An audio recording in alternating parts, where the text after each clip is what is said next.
Good afternoon. We will reconvene our Board of Education meeting for March the 12th, 2019. We've got a couple of items before we get to our favorite part of the meeting, special recognitions. We do have approval of our minutes, the February 12th, 2019 regular session minutes. Board members, you received these minutes. Entertain a motion to approve. Second. Motion by Todd Sutton, seconded by Dr. Smith. Any questions about the minutes? All those in favor? All those opposed? Motion carries 7-0. Discussion and adjustment to agenda, starting with Todd Sutton. None, sir. Ms. Grant? None, sir. Dr. Smith? No, sir. Ms. None, sir. Zukowski? Terry Sessoms? None. Mr. Johnston? No adjustments. Mr. Superintendent? No, sir. And no adjustments to the agenda. Entertain a motion to approve the agenda. So moved. Second. Motion by Teresa Grant, second by Ronald Johnston. All those in favor? All those opposed? Motion carries 7-0. I would like to call up Miss Crystal Roberts. This is our special recognition section of the meeting. This is your boardroom. Feel free to move around, take pictures. You can come behind the board with your cameras and take pictures of your loved one or whoever's being recognized. And just feel free to move around. And Miss Roberts, the floor is yours. Yes, sir. Chairman Wooten, Lady Vice Chair Dr. Smith, members of the board, and Dr. Renfro. This is indeed the favorite part of the meeting because it reminds us of why we are here. And a recent TED Talk that I watched told of connecting with our students so that they will learn and develop a love of learning. And that TED Talk was led by 40-year educator Rita Pearson, who said every kid needs a champion. So for our favorite part of the meeting, listen to our lead learners champion the students whose lives we're entrusted to change. And I'd venture to say that the students about whom you'll hear have changed our lead learners' lives as well. So today we will recognize students from West Clayton Elementary School, West Smithfield Elementary School, Westview Elementary School, and Wilson's Mills Elementary School.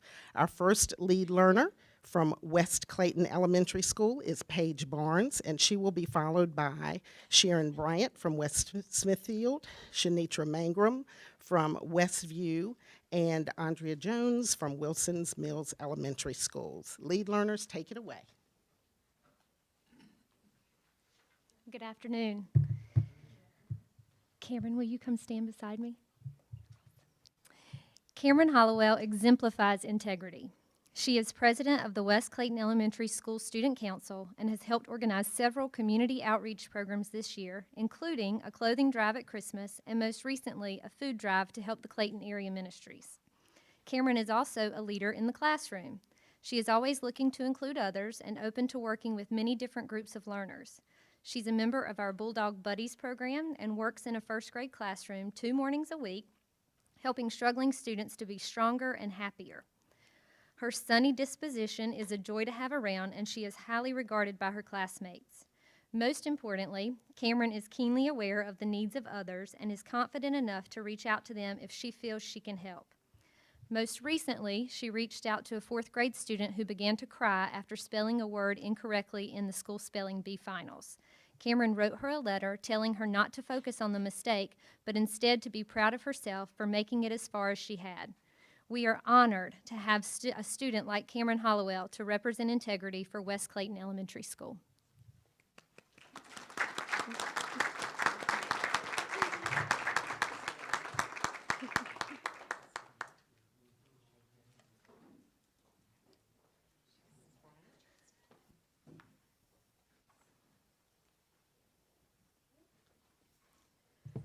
Good evening. This evening I would like to present to you Edgar Rivera Nunez. Edgar exhibits the character trait of integrity on a daily basis. He is consistently honest in his dealings with his teachers and his peers. Most recently, he exhibited strong moral principles when he initiated the 5th grade class to write a letter of apology to a teacher after some of the 5th grade students needed to have made better choices while in her class. This unsolicited effort on his part was as surprising as it was profound for one so young. His leadership in showing the 5th grade how to do the right thing after making a mistake showed great integrity. As the world and the school environment becomes more complex, it can be hard to stay true to what you believe is right and honest. However, Edgar has consistently demonstrated that he has the right purpose and integrity to navigate both environments successfully. Occasionally, the classroom can feel overwhelming, but Edgar has maintained his responsible behavior daily and always approaches his work with honesty and integrity. Edgar is a positive role model for his peers.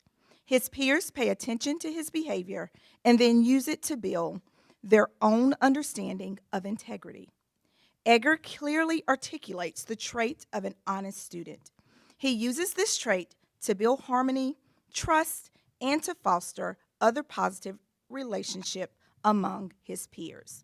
I'd like to introduce to you West Smithfield Elementary Character Trait of the Month, Edgar Nunez. Thank you, Edgar.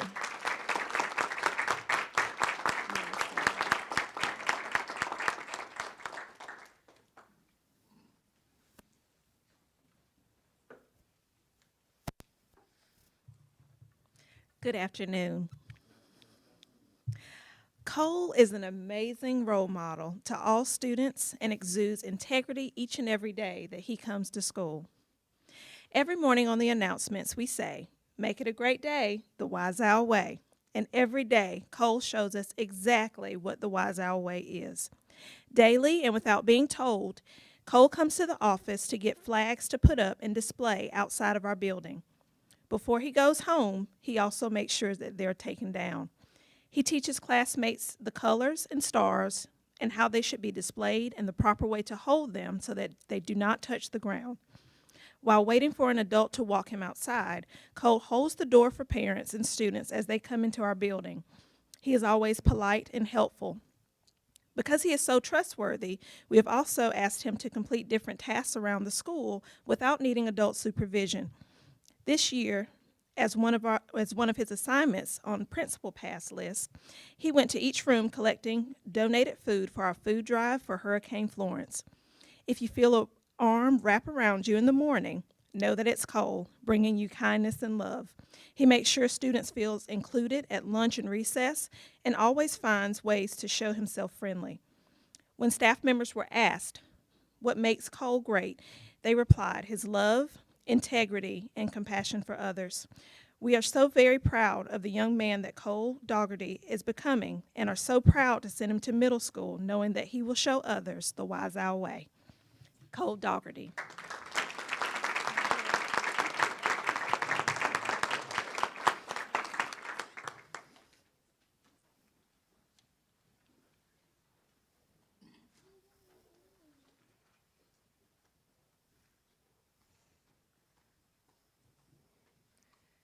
Good afternoon. I need my glasses because I cannot read. Wilson's Mills Elementary has nominated 5th grader Kaylin Barlin for integrity. Kaylin is a perfect example of what integrity means. She is always aware of what is expected of her and makes sure she is meeting those expectations even when no one is watching. When we explained to Kaylin why she was receiving this recognition, she said, "Isn't this just common sense?" In other words, her integrity is natural response that she doesn't even have to think about. Her everyday actions demonstrate integrity. In addition to having great integrity, Kaylin is also very helpful and active in our school and community. Kaylin assists with holding the doors and greeting students every morning. And also, when I come to school at 8 o'clock, she's here, and the first thing she does is she will start taking all the chairs down with her brother. She doesn't have to be told. She knows the routines of just how to be helpful with everyone with their morning duties in the morning. Kaylin also is a member of our art club. She is working on beautifying our school with artwork. At home, Kaylin is very helpful around the house and with helping support her brother in completing challenging homework assignments. She is patient with her brother and she works with him until he is successful. We are so very proud of Kaylin's accomplishments and enjoy having her at Wilson Mills Elementary.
Ladies and gentlemen, our next honoree is Paul Eldridge, a senior at South Johnston High School, for his National FFA Achievement. Paul, if you'll join me at the podium.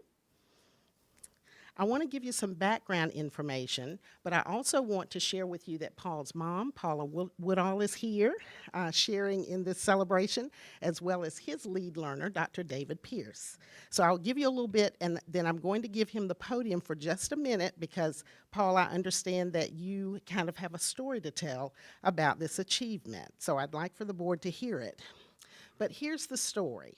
Paul Eldridge is one of 3 students in the state of North Carolina who was selected to receive one of the few $1,000 national FFA grants from the California Certified Organic Farmers to support his Supervised Agriculture Experience, or SAE. This is Paul's second winning year. Last year, he was one of 5 to earn this grant. His SAE consists of a chemical-free garden. 2019 will be his 4th garden grown under the FFA SAE label. Last year, he received first place in the state for vegetable production proficiency, and the proficiency is a write-up of his SAE in a specific format at the state and national level. He and his sister Emily operated the business as partners last year, so you're looking at an entrepreneur as well. They developed a formal marketing plan and built a farmer's market here on their farm. Although their produce is chemical-free, their prices were kept at a level the community could afford, which is very important. Paul and Emily were invited by Dr. Travis Park and Dr. Barbara Kirby, both at North Carolina State University, to present about the SAE at the state CTE conference held in Greensboro last summer. He recently accompanied his mom, Paula Woodall, to the State of Agriculture in Johnston County Luncheon on Monday, March 4th, with elected officials, business people, and government employees. And in your package, you will see that there's a link to additional information about Paul's award. So we ask that you duly recognize Mr. Paul Eldridge, and I would like to give the podium over for him to tell just a few moments of your story. Mr. Paul Eldridge. My name is Paul Eldridge.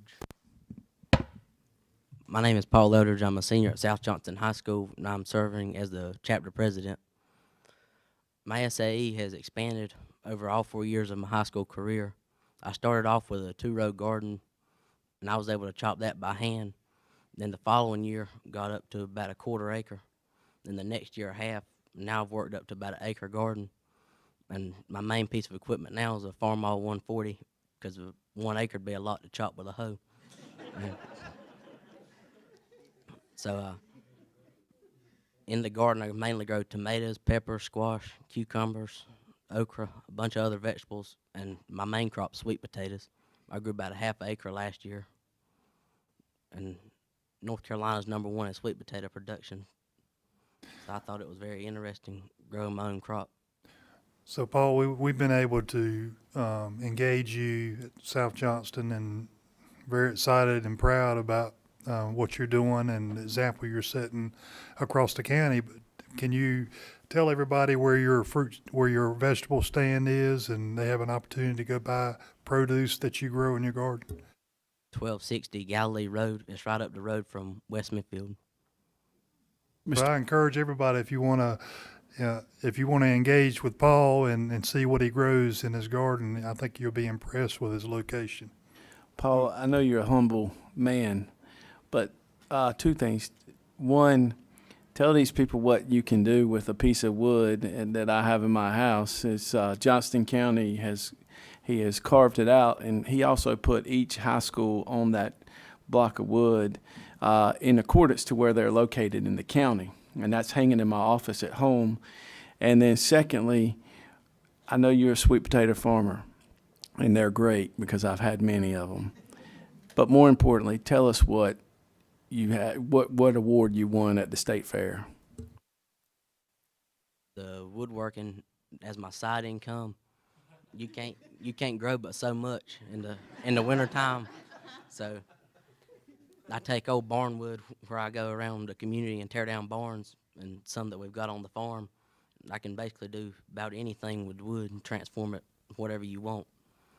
And I won first place in commercial display sweet potato division at the state fair. I beat out a couple big farmers.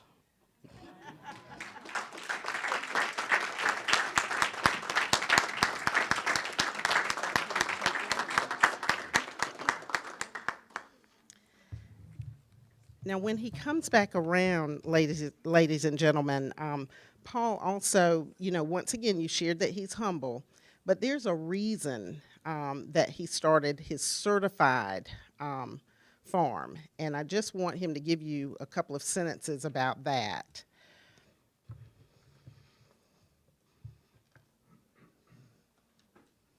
Paul, if you'll share just the reason why you went organic. Just real simply. My garden's chemical free. I don't use the word organic because that's certified organic, and that's through USDA, and that's a copyrighted term. So chemical free, there's no copyright on. And you can spray chemicals on organic. Chemical free, I don't spray anything. And I transferred over my first garden chemical free because my mom had cancer my first year. And I decided the best stuff you can have was without chemicals on it. And my yields are the same.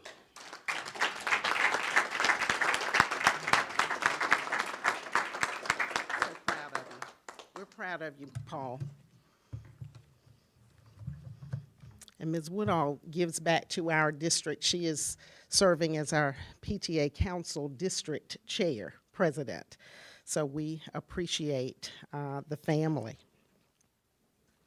Our next recognition is the Vision Screening Partnership with the Lions Club.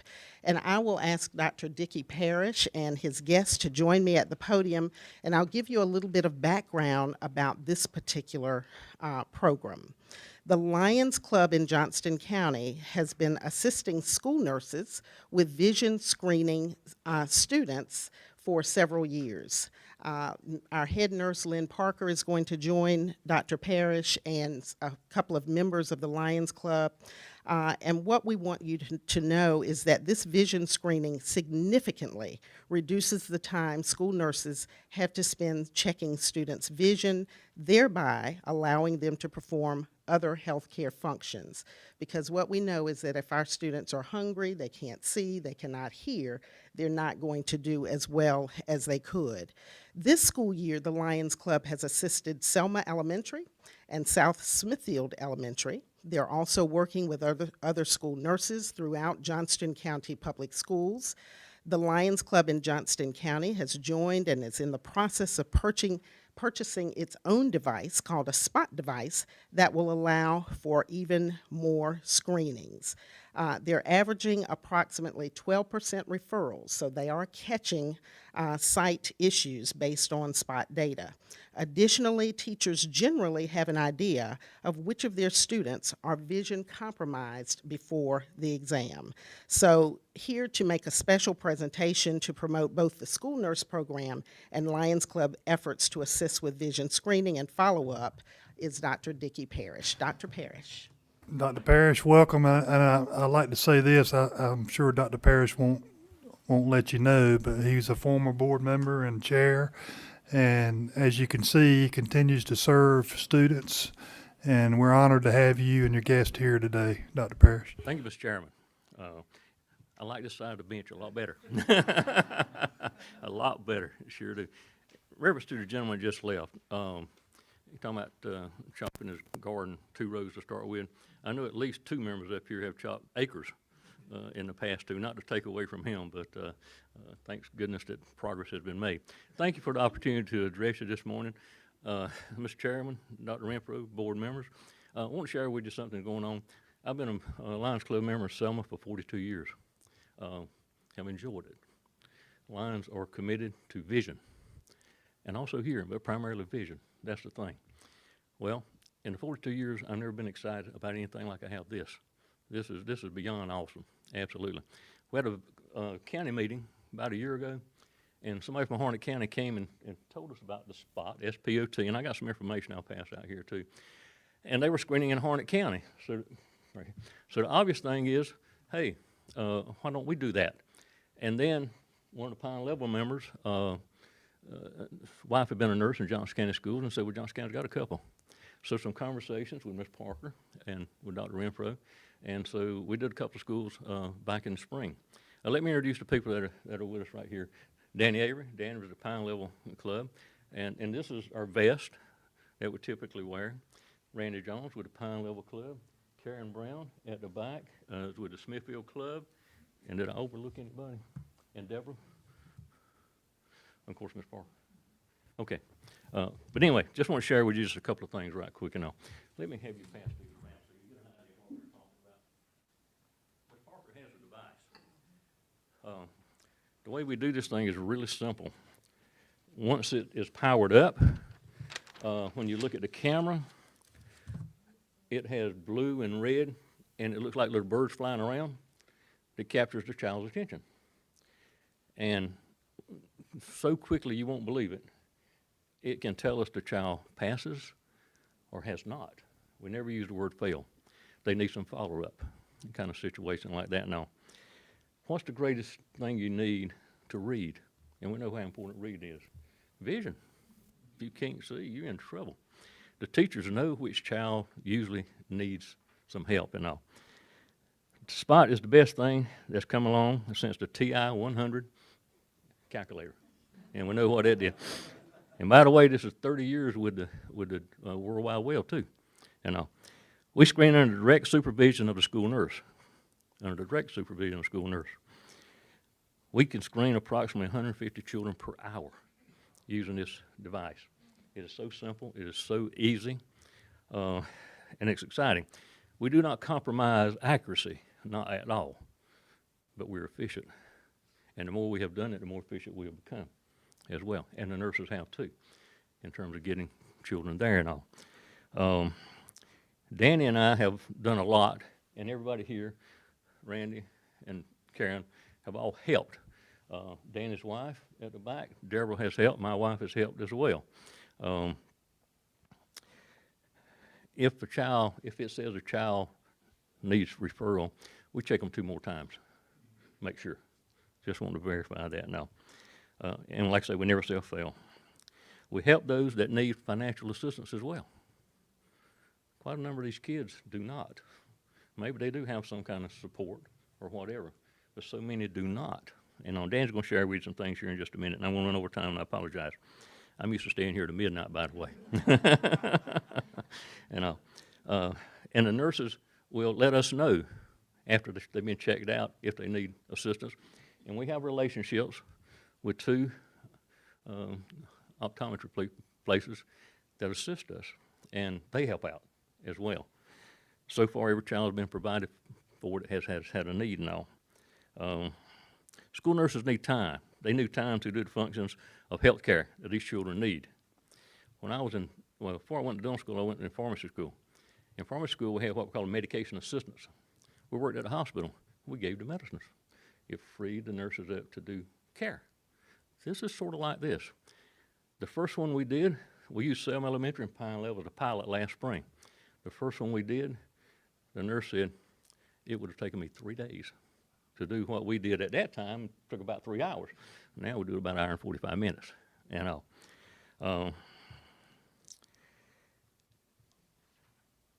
it won't power up right now, but I want to show you a couple of things, and I want to tell you something as well. It's so simple, a superintendent can do it. Okay? It really is. Dan, if you will share some information here. Yeah, I'd like to elaborate just a little bit on what we've done thus far. At this point in time, we've been at 7 schools. We've screened 866 students, and we've had 102 referrals. And as mentioned earlier, that's about a 12% overall referral rate. That can vary a little bit because oftentimes the student may not have their glasses. They've left them at home, or they're broken or lost or what have you. So we emphasize that as well. We also have 2 additional schools that are also scheduled at this point in time, that one Thursday and then one next Thursday. And we'll continue to reach out to the other schools as well. I think the feedback thus far from the nurses has been very positive, what we've received. We also, as mentioned earlier, we're working on our own machine within the Lions organization, District 31N, District 31S. We've written a grant for $22,500 that will actually purchase 3 machines. One machine will be for the Zone 11, which is Johnston County. And 5 Lions clubs in the county have gone together to fund the machine that will come for Johnston County. Each of the Lions clubs, which is Selma, Pine Level, Smithfield, Benson, and Princeton, have contributed $550 towards the purchase of the machine. Some of the things that we've heard, some of the stories, we were testing one little girl the other day, and she needed a referral. And we always ask, the students that are referred, if they wear glasses or should have glasses or been prescribed or whatever. And the little girl said that she did, but she didn't have her with her. And we said, well, why wouldn't you have your glasses? And she said, well, I'm not tall enough. And we pursued a little bit further and said, what do you mean you're not tall enough? And she said, well, they're on a high shelf in my house and I can't reach them. So, that's the kind of things you're hearing. Plus, we've had teachers also refer when we check and there is a student referral, then they've emphasized that they thought perhaps that student might need some glasses just based on the way they've reacted in the classroom. We've been to Cooper, East Clayton, McGee's Crossroads, Pine Level, Selma, South Smithfield, and Four Oaks. And we have West Clayton scheduled Thursday, and then the next Thursday we have Princeton. As you can see, this is such a worthwhile project. Excited about it, love it, enjoy it. We'll invite each and every one of you to come sometime. We don't push it, we promote it. My last thing is simply this. Take one and pass it around so you remember. Okay? And you can put that pen to use as well. Danny just shared with you, cost $7,000, $7,500. And our 5 clubs have gone together to get one for Johnston County. Now, we're getting it to sort of help the school system if they need it. To sort of, okay, got it? But we see this as a vision to go to daycares and places like that, to go to events, railroad days, Princeton Heritage Days, all kinds of things that can be done. Each club, if we have our own, we can do, we can maximize the benefit from that now. Our motto is we serve. I feel like we do. Last thing, Johnston County needs 2 more spots, at least. 2 more, okay? And you need a lightweight tripod. I forgot to bring mine in. That's how Danny and I do it efficiently. Remember, these kids are first graders, okay? You get one here and you get one yonder. But 90% of them are the same height. Put a chair, and it had to be in a darkened room. Pupils have to be open, or darkened, not dark. But put a chair out there. Child comes in, sits down in it. We've already got it set up. After about 3, 4 kids, we got it set up. And they look at that thing. It's 39 inches from their eyes, approximately. And they look at that thing, and instantly it tells us yes or no. And like I say, if it says no, we try them 2 more times. That's the efficient part, because the school nurse has got his children in alphabetical order coming through. We don't get any child's information. Danny or I, when we work together, one of us does the camera, the other one checks pass, fail, or whatever, or check, pass, and referral, that kind of thing and all. But it's beautiful, it's simple. Thank you for the opportunity to address you, and put a little money in this. Thank y'all. Anybody else have anything? Mr. Jones, I've never seen you turn down a microphone. Do you have anything to say? We appreciate the service and care that you give our students in this county, and the Lions Club does a great job, and we appreciate everything you do for students. Thank you. Thank you very much. We'd like for y'all to shake our hands too, if you don't mind. While they're shaking hands, I just want to share with you that the school nurses to date, just in the first, from the beginning of school through December 31st, have already screened over 3,000 students by themselves. But the Lions Club has certainly increased that number, and by what they've said. Traditionally, we'd like to mass screen first, third, and fifth grade, but that just has become impossible. But with the Lions Club help, we hope we can continue to increase our mass screening.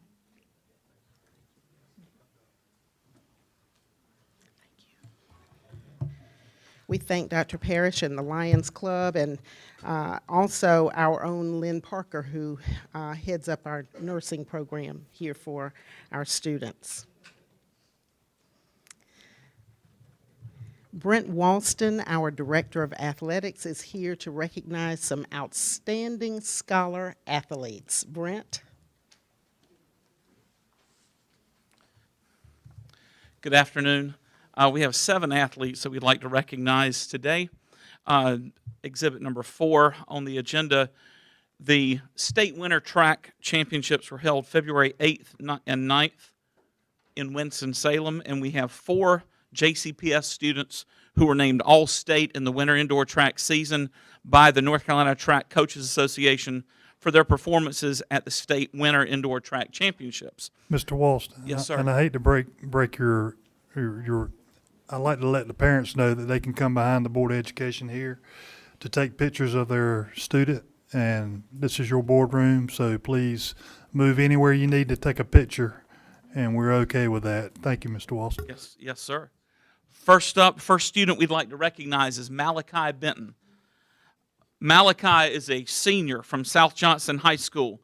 Malachi finished second in the 3A high jump competition with a jump of 6 foot 6 inches, which was the same height the state champion cleared. He just cleared it one less time than Malachi, but Malachi cleared it as well.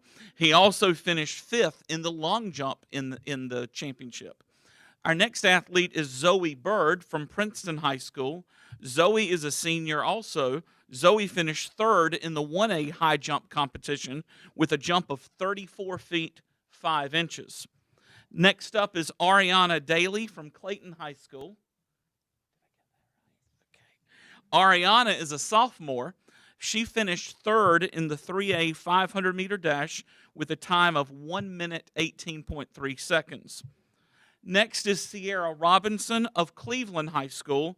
Sierra is a senior who finished 2nd in the 3A high jump competition with a jump of 5 feet 2 inches. So these were your JCPS winter all-state track, all-state members. Congratulations to all 4 of you. Sierra.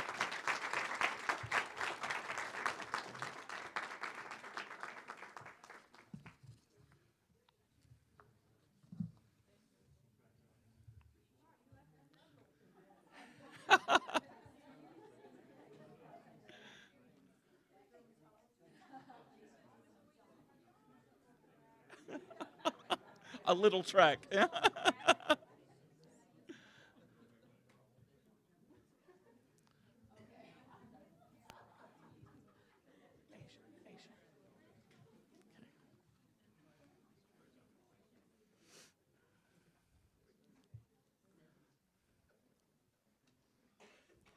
The next athlete we'd like to recognize is Asia Todd. Asia is a senior basketball player at Clayton High School. She has been selected to participate in the 2019 Carolinas Classic All-Star Girls Basketball Game at Hoggard High School in Wilmington next Saturday, March 23rd. Asia has signed to play basketball at Liberty University next fall. During this past scholastic basketball season, Asia scored her 2,000th point, which makes her one of the leading scorers in Johnston County basketball history. The All-Star Game matches the top senior basketball players from North Carolina against top seniors from South Carolina. Miss Asia Todd.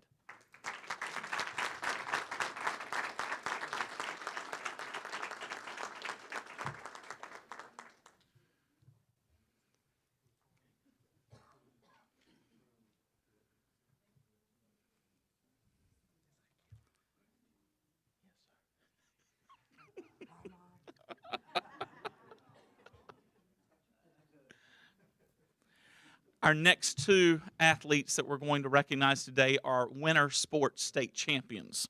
Noah Johns from Clayton High School is a senior. He won the North Carolina High School Athletic Association 3A Individual State Championship in the 106-pound weight class at the Greensboro Coliseum on February 16th.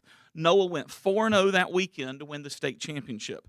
He also was selected to the 2019 North-South All-Star team, where on March 1st, is that correct? Noah represented North Carolina in a match against South Carolina. Noah Johns.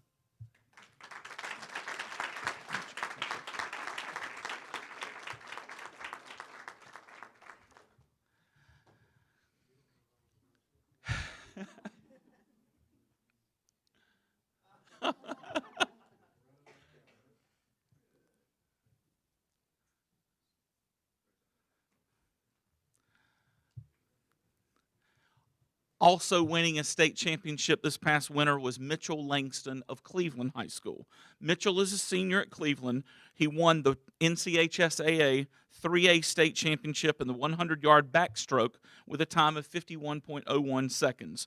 Mitchell finished fourth in the state in the 100-yard butterfly and was 1/4 of the Cleveland 400-yard freestyle relay team that finished eighth in the state. His performance helped Cleveland to a top 10 finish as a school in the state meet on February 8th in Cary. So another state champion, Mitchell Langston, Cleveland High School.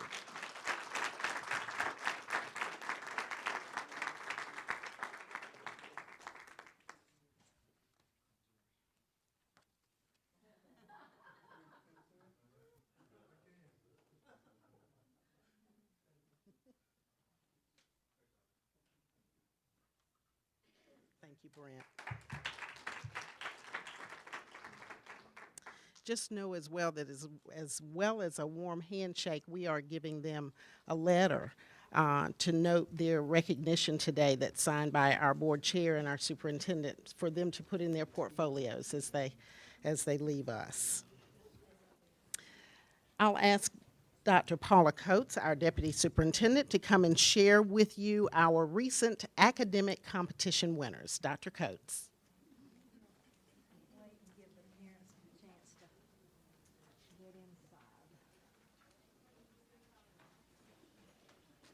The parents that are coming in, please feel free to move around the boardroom and take pictures if you would like. You can come behind the Board of Education. Welcome to your Johnston County Public Schools Board of Education meeting.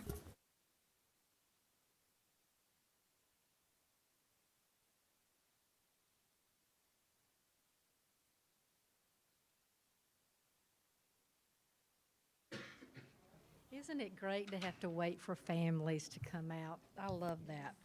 I'm very happy to be here to announce some academic competition winners. First, we're going to talk about Battle of the Books.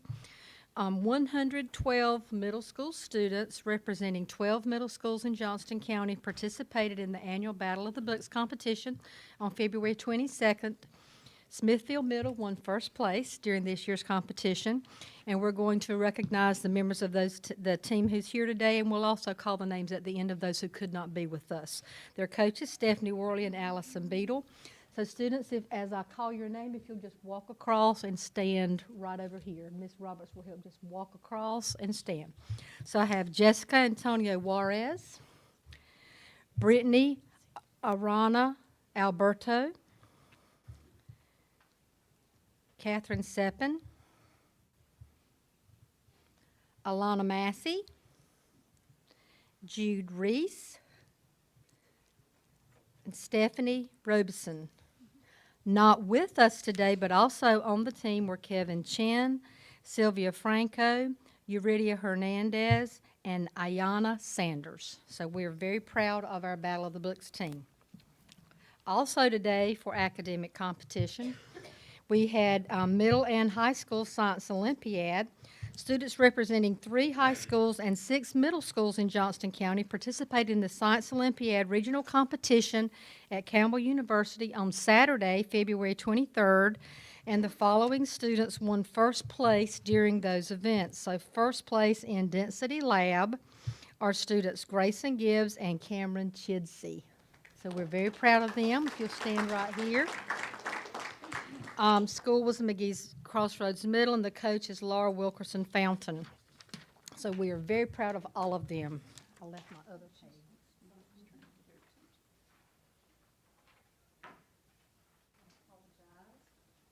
In too big of a hurry. So Grayson and Cameron will advance to the state tournament on April 26 and 27 at NC State University. And lastly, to recognize today, the middle school spelling bee. Students representing 17 schools in Johnston County participated in the middle school spelling bee competition at Selma Elementary School on Thursday, February 28th. The following students won awards during the event. First place, excuse me, Sarah Fucello from Riverwood Middle School, Coach Caroline Daly. And third place, Kristen Carrington from Cleveland Middle School, Coach Sue Miller. Sarah will represent Johnston County at the Scripps National Spelling Bee May 26th through May 31st near Washington, D.C. And I understand they had quite a last round hanging in there competing, and we are so proud that Johnston County Public School student won the spelling bee this year. So please join me in recognizing these outstanding students.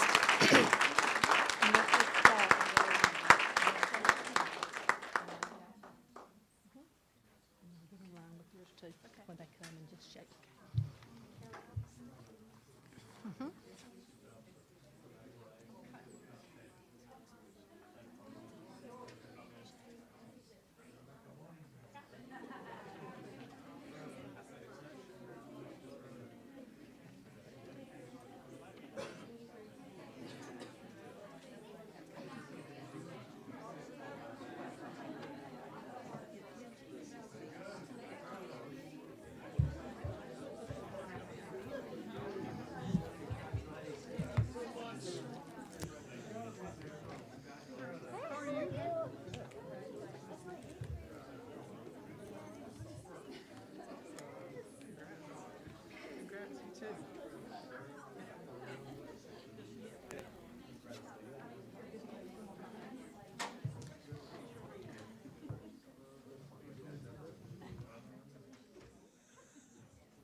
And now Brian Vetrano, Chief of Human Capital, will wrap up our recognitions with some more champions of children. Thank you, Ms. Roberts. Welcome, Mr. Vetrano. Thank you, sir. Good afternoon. Always a privilege to stand before you and recognize wonderful employees. We have 2 outstanding employees this afternoon for the month of March. Our classified employee of the month is Miss Wendy Ronska. Miss Ronska, if you'll please join me. I asked her if she was excited a moment ago. I think she's a little nervous. I said, I'll do all the talking. You just stand next to me. Ms. Ronska serves as a teacher assistant bus driver at Glendale Kenley Elementary School. She was nominated by Michelle Disney, a kindergarten teacher at the school. Ms. Disney shared that Ms. Ronska has the best attitude of any person in the school. She runs to help anyone in need and does it with a smile. Her response to me when I ask something of her is always, "You know I will do anything for you." She strives to constantly improve her skills and put students ahead of all other needs. During the absence of a bus driver, Wendy filled in willingly, even though it meant driving both morning and afternoons for over 2 weeks. She is Glendale Kinley Elementary's very best asset and is a picture-perfect representation of JOCO 2020. Ms. Ronska, we congratulate you for being our Johnston County Public Schools Classified Employee of the Month. And if you'll stay right here.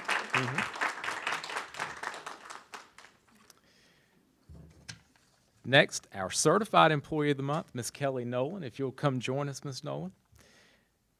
Ms. Nolan serves as a technology teacher at Four Oaks Elementary School. She was nominated as Employee of the Month by several of her colleagues.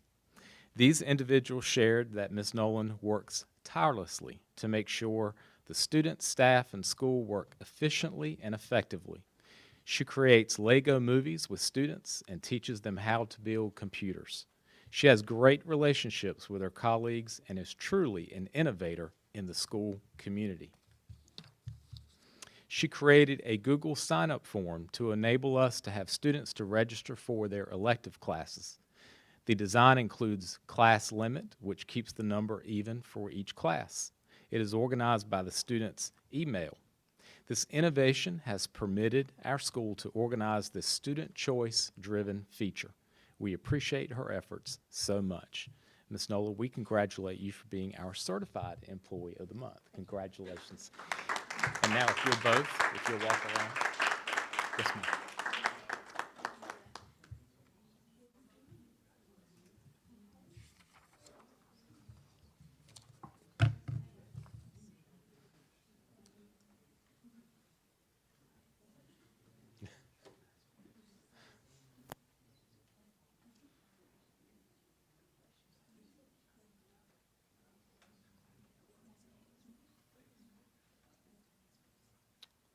Y'all did a great job on the crossover. Ms. Ronska, Ms. Nolan, congratulations, a certificate, a gift card, and a keychain. Thank you so much. Thank you. Congratulations. Thank you, Mr. Chairman. Thank you. Next on the agenda is advisory board appointments, and looks like it's the Todd Sutton show.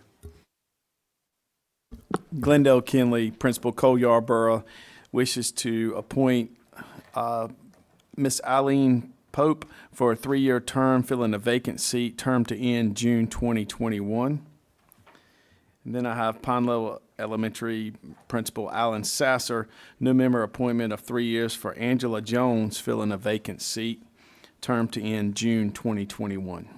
So we'll let that serve as the motion for advisory board appointments for Glendale Kinley Elementary and appointments for Pine Level Elementary. I entertain a second. Second. Second by Tracy Zukowski. Any questions? All those in favor? All those opposed? Motion carries 7-0. Sorry, Tracy, I'm trying to get that last name nailed down, so.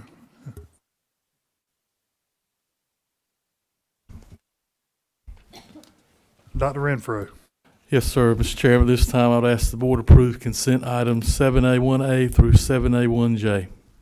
Entertain a motion for consent items. So moved. Motion by Ronald Johnston, second by Teresa Grant. Any questions? If not, all those in favor? All those opposed? Motion carries 7-0. Dr. Renfro. Yes, sir, Mr. Chairman. I do not see for the podium, but our Corinth Holders High students that were supposed to be with us today, Emma Hardy and Roberto Oliveira, I know you had the opportunity to meet them at lunch today, and they both did a tremendous job. So I know with our restructured meeting, they may not have been able to be here this afternoon, but I think it's worthy that we call out those names, but wish they could have been with us. Thank you, Dr. Renfro. I think the entire board enjoyed the student leaders today. I appreciate these two student leaders that you were going to represent for Corinth Holder High School and appreciate what they do for their schools. Dr. Paula Coates.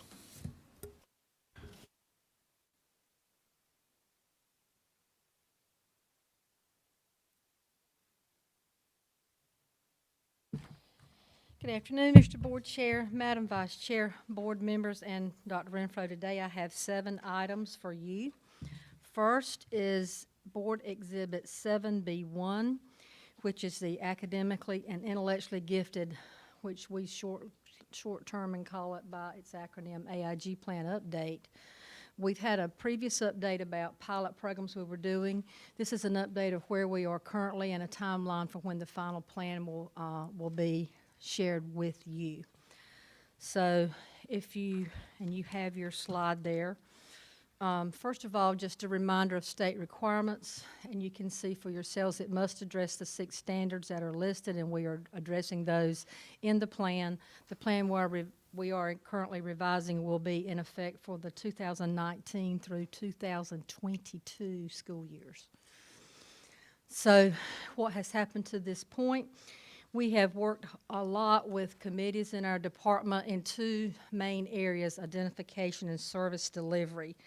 First, with identification, we've had principals on that committee, we've had central staff, teacher learning coaches, and we have gotten feedback from them. In the service delivery committee, we have had 2 mixed committees that met on the same topics but were mixed, and that committee was comprised of central staff, principals, assistant principals, and some teachers. So with 2 separate committees representing all areas of the county, we feel like we've gotten some good feedback on that. The recommendations that we presented to you earlier this year were the pilot strategies that came out of those meetings. And we've also consulted Tharrington Smith with the legal review of our current plan. And we have addressed the items that they suggested in our new plan. In addition to that, our K-3 exploration team, we have created an exploration team of principals, teachers. Each school was invited to send a rep from their level from K-3, central staff, a total of 22 teachers, teacher learning coaches, and Miss Mary Daughtry also served on that. So we have had a meeting to discuss nurturing options. We have a survey that will close March 15th, and in the past it's been haphazardly, not haphazardly, but not as strategically done as this time. We've targeted every parent of a currently identified student. We have targeted in this survey every teacher who teaches AIG and or AIG math in grades 3 through 8 and the core content in high school. Every principal and every assistant principal was also invited to participate in this survey. So when this data is gathered after this survey closes, that will be presented with a plan update to you, and in addition, changes to the plan based on that response from that survey. We have a gifted leadership advisory team that's meeting on March 28th. That's also comprised of principals and central staff and some parents. So again, once we get this data and meet with that, we will have plan updates for you. Depending upon what comes out of the survey, we hope to have that in April, but I don't want to guarantee that in April because depending on the changes to the plan, that will take some time to get done well. When we get the plan drafted, we will again take it to Tharrington Smith for legal review. And when we feel like we've covered all the items that came out of the survey and suggestions by the legal review team, a draft will be provided to you and presented. It has to be approved at the state level by July. So we have, we want to present it to you in time to address any suggestions or concerns that you might have with that plan as well. Are there any questions about that information item? This is an informational item, so I entertain any questions that the board might have. Okay. I was wondering, as you look at how students are screened with the plan, Are we making sure that we're building in that piece for our underrepresented populations? Yes, that is one of the strategies that we presented as a pilot in the fall, so that will be in there, yes. And again, depending upon the survey data that we hear from every stakeholder associated, we will build that in, but that is definitely being built into the plan to address underrepresented population. I was noticing in the sixth standard you were talking about addressing, I think that's in the second or initial slide. I was just curious, and my lack of knowledge, how would you assess the program accountability when we get to that point? I realize it's not there, but I'm just curious of how that metric's assessed. And I can give you what I think answer, but I also will defer that later to the what suggestions come out of the plan from our attorneys who go through this legal review. But program accountability encompasses a lot of areas. It encompasses budget, it encompasses personnel, it encompasses how we're meeting the needs of children.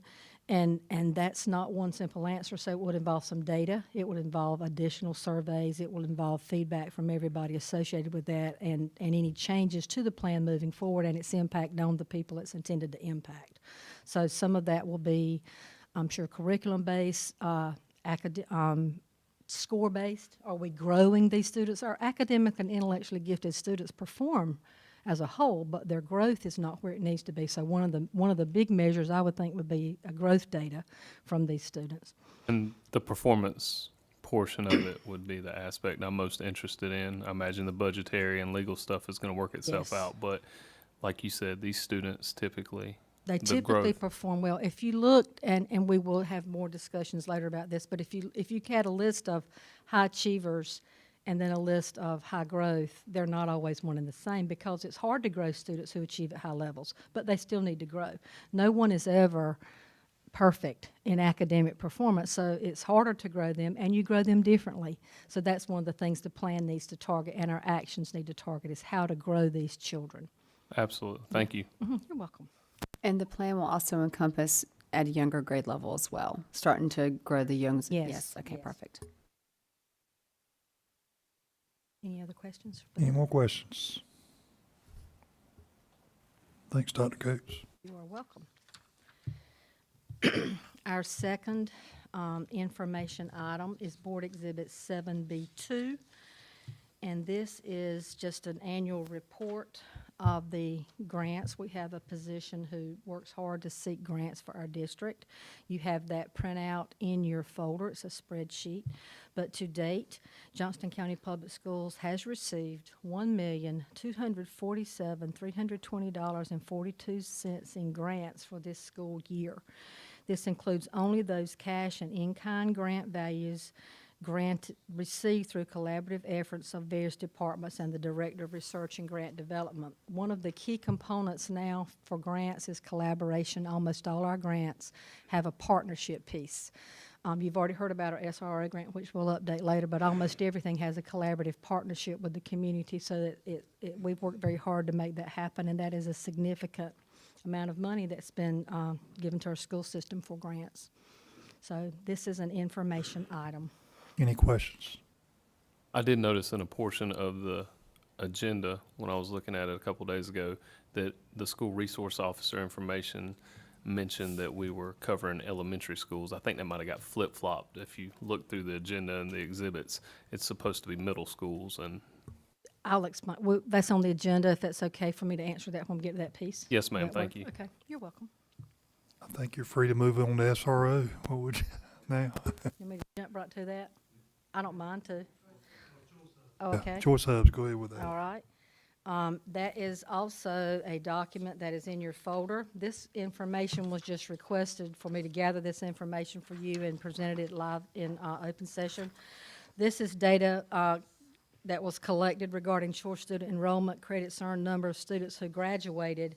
And if you look at that chart, you'll notice that there were a couple of years that only Spartan Academy had a choice hub. So what our chart shows is years from 14-15, which when the first choice hub was in place at Triple S, through data so far this school year. And I think it's pretty self-explanatory. It shows the various academies when they started, the number of students enrolled, how many credits they earned, how many were mid-year graduates, and we didn't even have that in place when we first started Choice Hub at Triple S, and then how many have graduated end of year. And of course, some of this is potential numbers in italics because we obviously haven't gotten to graduation yet this year. So that is presented to you as information. Any questions? Okay, Dr. Cook. Thank you. The next item on the agenda is Board Exhibit 7B4, which is an update on the School Resource Officer grant.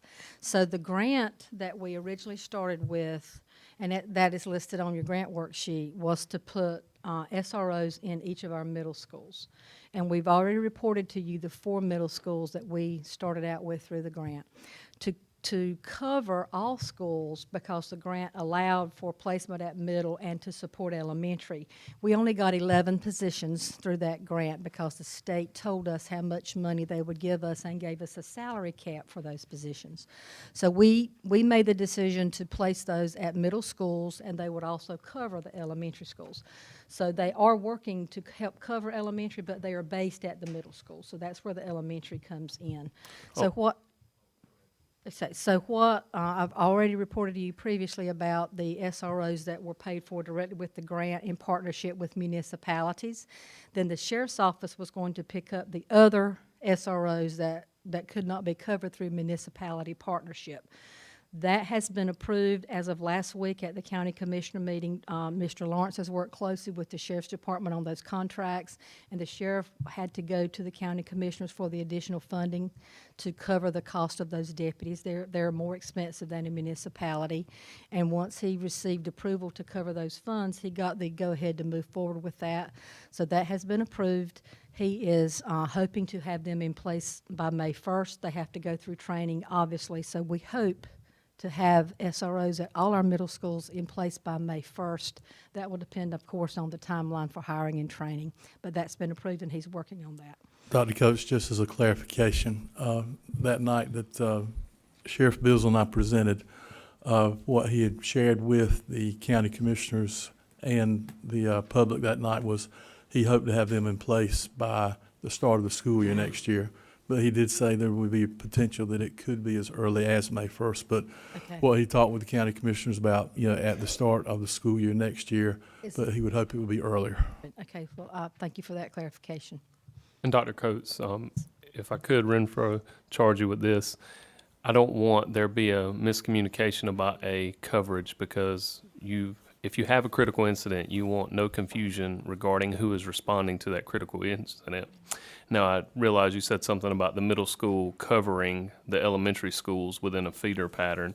I think we need to take a look at jurisdiction. I know that if something happens at West Smithfield Elementary, that is out of the jurisdiction of the Smithfield Police Department.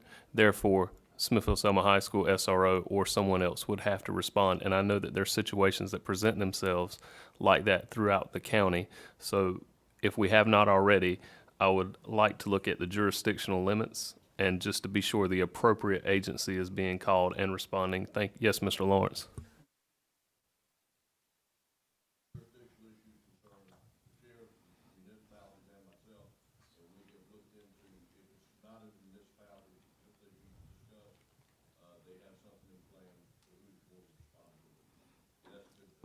We do have that, but I'll be glad to share that. We have the plan. Yes, depending, because there was some of them that we, like Selma and Micro, we had to see which way the grant would go. Would it be the municipality or the Sheriff's Department? But we have verified all our schools and if they are served by a municipality or not. And we have what we think is the plan, but I'll be glad to have other eyes look on that. The more eyes, the better. Absolutely. Thank you. And one more thing. Sure. Other educational property, like the Smithfield Recreation and Aquatic Center. Who would respond to that? Who would take care of incidents involving students with that and any other type of flexible use center that may be shared with schools and other entities? I would like that to be looked at too. Any property that we may have that isn't a actual school ground, that's something I would also like looked at. Started that now. Thank you. I took notes on that. And again, thanks to everyone who participated in this SRO process. It's been a long time coming. I would like to recognize a friend in the back room, Deputy Rudy Walls, and he's been an SRO, I think, since I was in high school, so hats off to him. But, you know, he said something a minute ago that he prides himself, and many law enforcement officers who work with kids pride themselves on de-escalating situations. And as we move forward, I know we've talked about it, but I think the public needs to know we need to push for SROs in the elementary schools who are dedicated, because they need to have someone there to protect them too. So thank you, Deputy Walls, and thank the rest of you.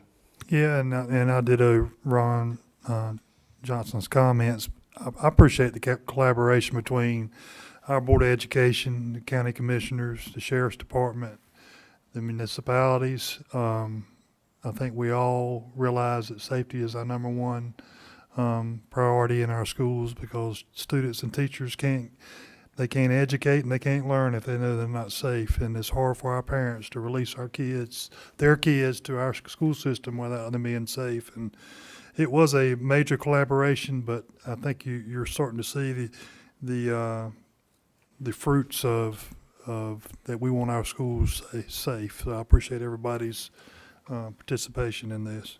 Yeah, I would just like to echo that. And as well as we heard today in our student leadership luncheon, they talked about safety, and they talked about how they appreciated the steps that we've already started taking and continue to take to make sure that the schools are that much safer tomorrow as they are today.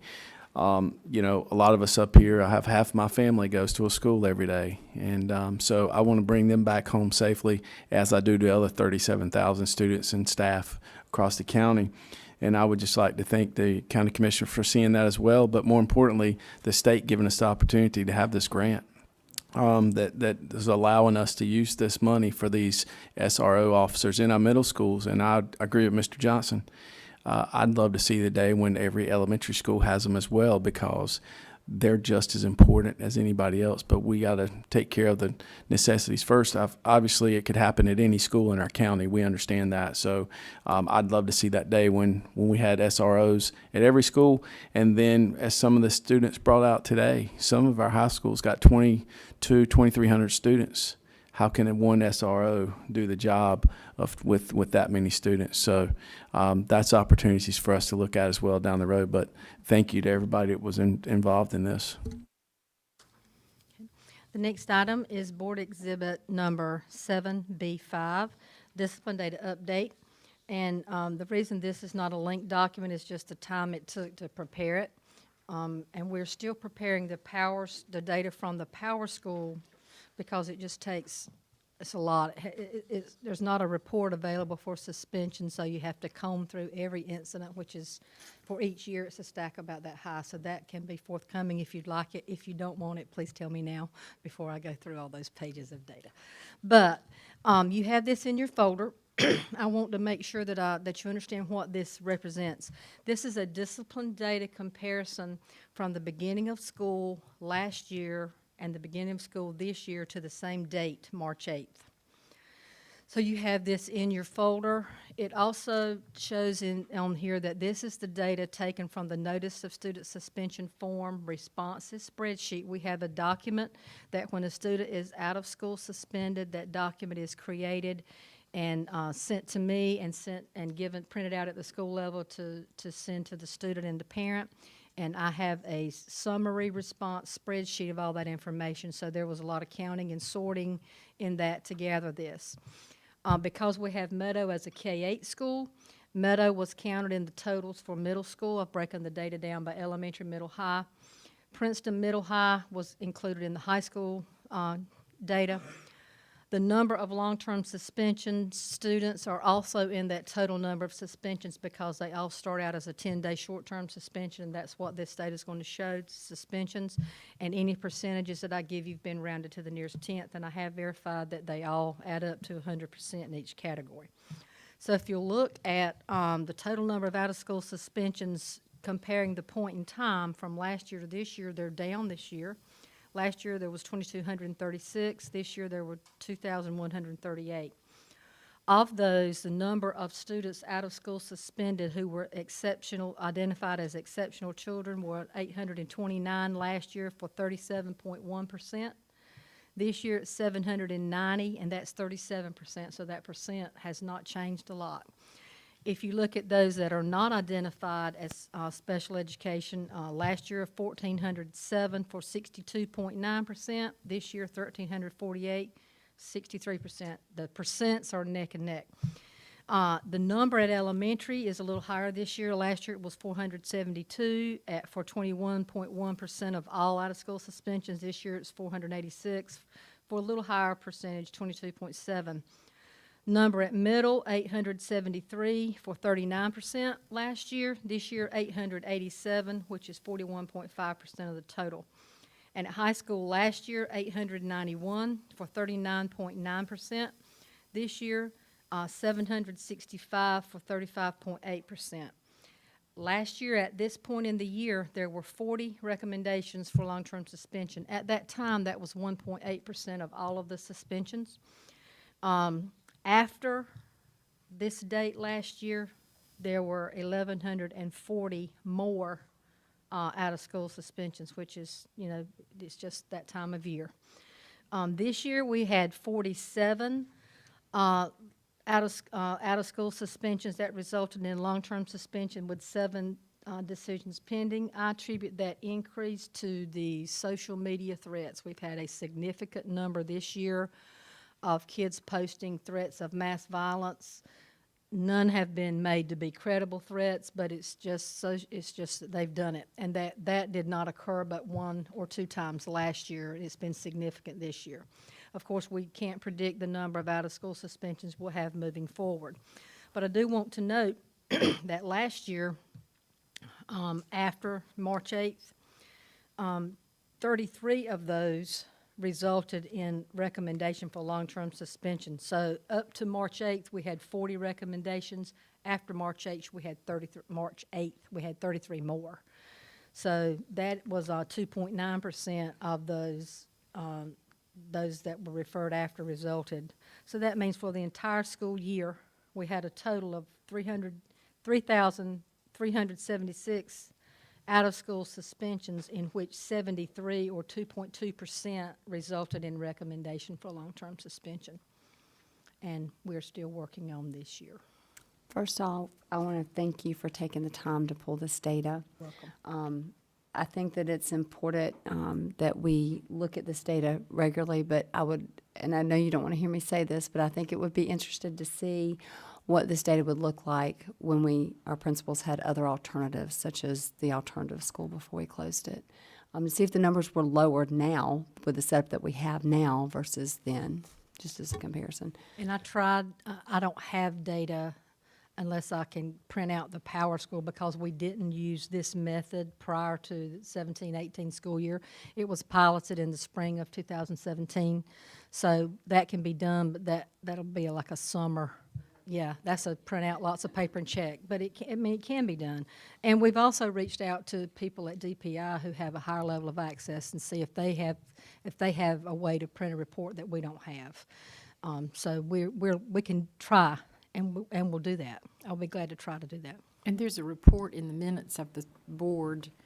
I don't remember the month, but when we looked at the data for the alternative school closure, there was a significant packet of data from that, all kinds of data. So that's in the minutes. I have a question. What kind of educational awareness process do we have for students with these threats of mass destruction? I mean, we didn't have to think about that kind of stuff when we went to school, and we had awareness assemblies about different topics. The students today, there were my table, talked about awareness assemblies about drugs, alcohol, that type thing, that they don't have that anymore in high schools, and we did. But,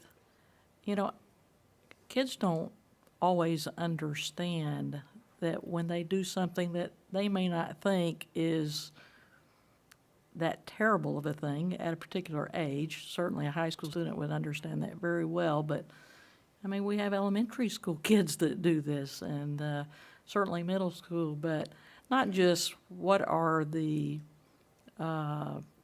repercussions for them for doing such a thing, but, you know, the manpower and the resources that go into this, what it does to their peers.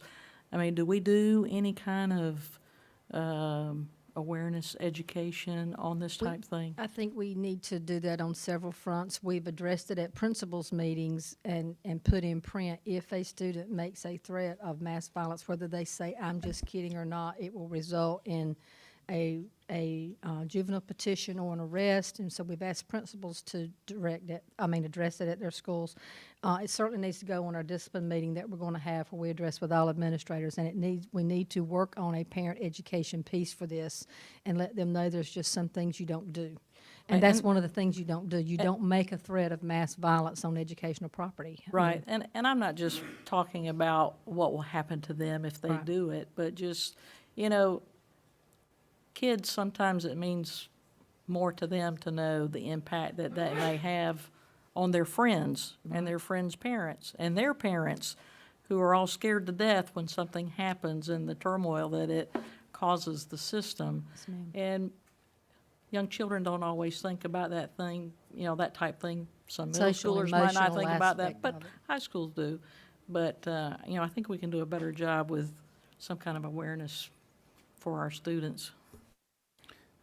School counselors need to be involved, going around in the rotations. I think many of our schools do that as well, but just reminding folks, not just at the beginning of school, but throughout the school year, about how to make good choices and not make those destructive decisions. So it takes us all working together. While we're talking about that, you know, I do want to commend everybody that has to go to work at that point in time when that social media threat's taking place. There's, like you said, a lot of man hours and a lot of people involved.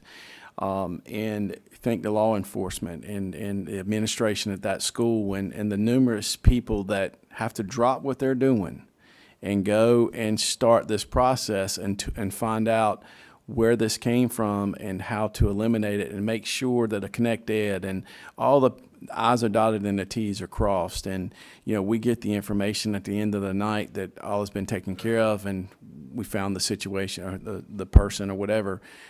But we don't want to hear about those, but unfortunately they happen. But at least we have a process in place, and it seems to be working very good with all parties, the law enforcement, sheriff's department, whoever it may be.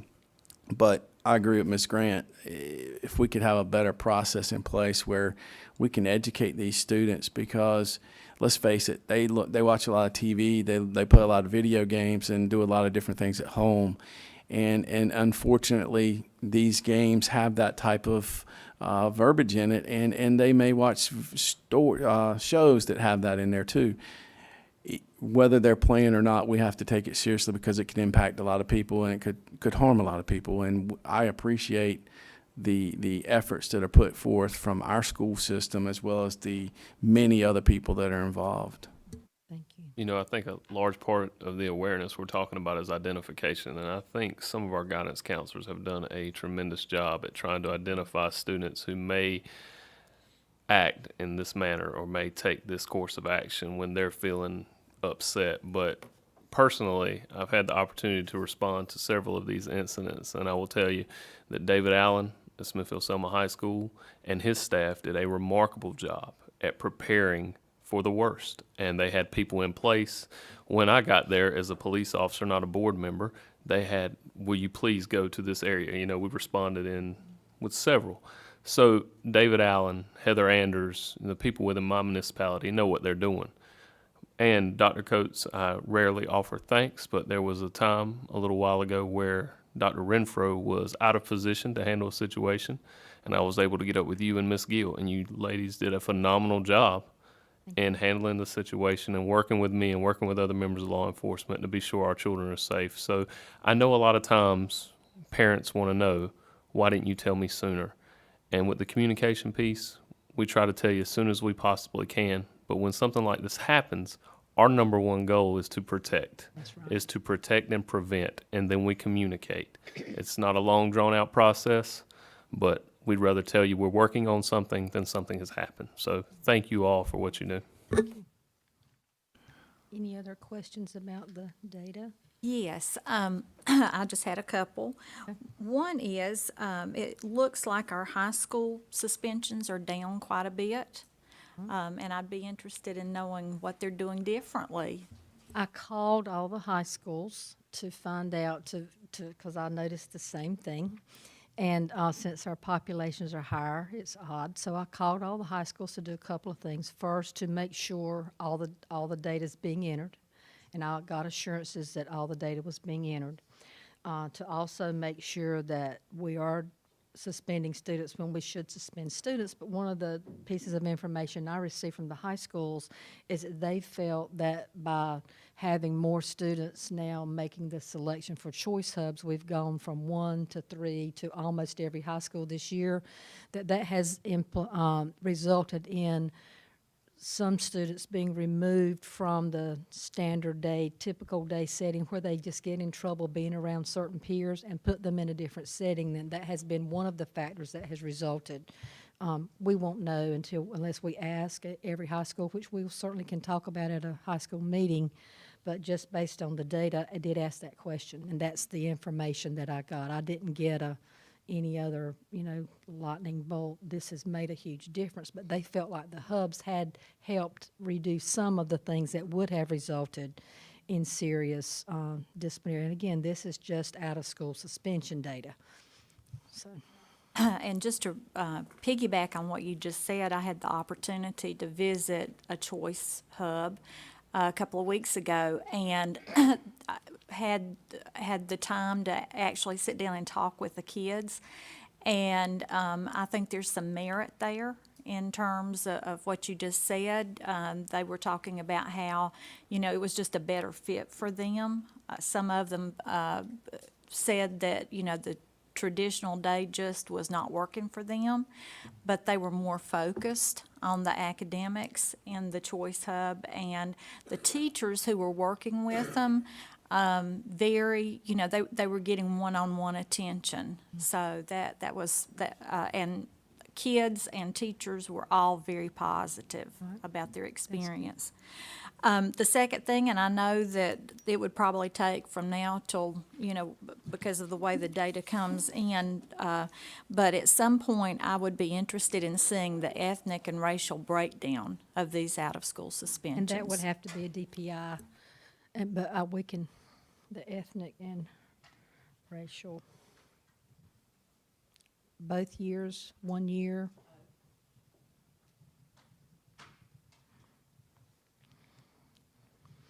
And we will reach out to our person at DPI that helps us with that. Are there any other questions about it? I have one more. So our middle school numbers are up, and I know I had a question, a conversation with Dr. Renfro not too long back, but middle school has access to these choice hubs as well, but there seem to be not always, I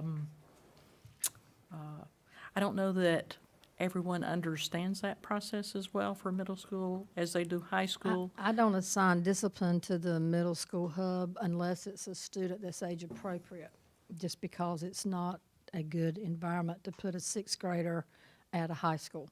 Now, if it's I've had a couple of eighth graders who have been retained at least 1 year, so they're high school age. I don't hesitate to put them there. We started a choice hub at Archer Lodge Middle after Christmas. We had hoped to be able to do it at Benson Middle, but it's just, she's doing it for just her students. But she's not at a level where she can accept outside students. And we've had a couple that have gone to Archer Lodge Middle, but we've tried to put them in a closer, a better model for transportation for them, because Choice Hub in high school is after school, 2:30 to 6. We can't do that in middle school. So it's got to work out the transportation during the day. So we've worked on that, and we have a little bit of data on the success for that, but that's something we hope we can expand down the road. But right now, most of our middle school students who receive a long-term suspension go to Johnston County Youth Services. Okay. And then when South Campus was open, was there an age restriction on the middle schoolers for South Campus? It was No. grade driven, Okay, I so think. Pretty so sure we it was have grade kind of driven. lost something with the choice hubs versus South Campus for middle schoolers is. what There I'm is a hearing. certain part of the population that, yes, ma'am, that would fit in that criteria. It was grade specific. It was 6, in 7, middle and 8. school, yes. I was at one of the choice hubs where there was a middle school student who had had heart surgery, heart transplant, the best I remember. And this was the best alternative. It was a small environment. He had one-on-one instructors. He spent a considerable amount of time raving about his opportunity that would not have been there before. Talked to lots of, as Ms. Sessoms, and I think you've been to choice hubs too. And when you sit down and talk to students, these are students who have jobs, who are parents. There are things that we offer them that they would not have ordinarily. And I really commend you all and the principals who've taken these risks to get these programs started, to give these students opportunity. That's the definitive word, is they have opportunity. Some of our schools are too big for some of these students, and the social skills are not there to handle it. When they are in an environment where they're self-directed, where the teacher is there to answer questions. I saw some samples of work, and this girl said, I could never have done this before. So I really commend everybody who's making that work for those choices Right. and alternatives that. I'm glad you shared that, because my perspective where I place is through discipline. So that means that a school team met together to decide the best way to support a student who's had a very serious operation, and that's great.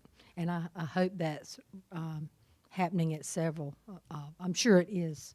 I'm sure it is discussed and happened. Dr. Coates, on that same topic, I think some of the perception out there in the communities is that the choice hubs took over for South Campus. And, perception is that some of the schools that's what's causing the issues at the choice hubs, but that's not the case. Just like Dr. Smith said, you hear a lot of these where they have to work during the day. You hear where principals have gone out and really gained that relationship with some of these students that were thinking about dropping out. They just couldn't do through the traditional school, and bringing them back so that they could graduate and have some type of career that they may be interested in, finding something they're interested in. So I think the perception is not quite clear out there in some of the communities that this is a South Campus in addition to taking the place of South Campus. This is something that definitely there's students that can't fit that mold either. It's a great model for students for whom the regular instructional day does not meet their needs, whether they're personal needs, family needs, employment needs, academic needs, and they flourish. Some of them flourish, and this is good data that we shared earlier on the achievement that they've made.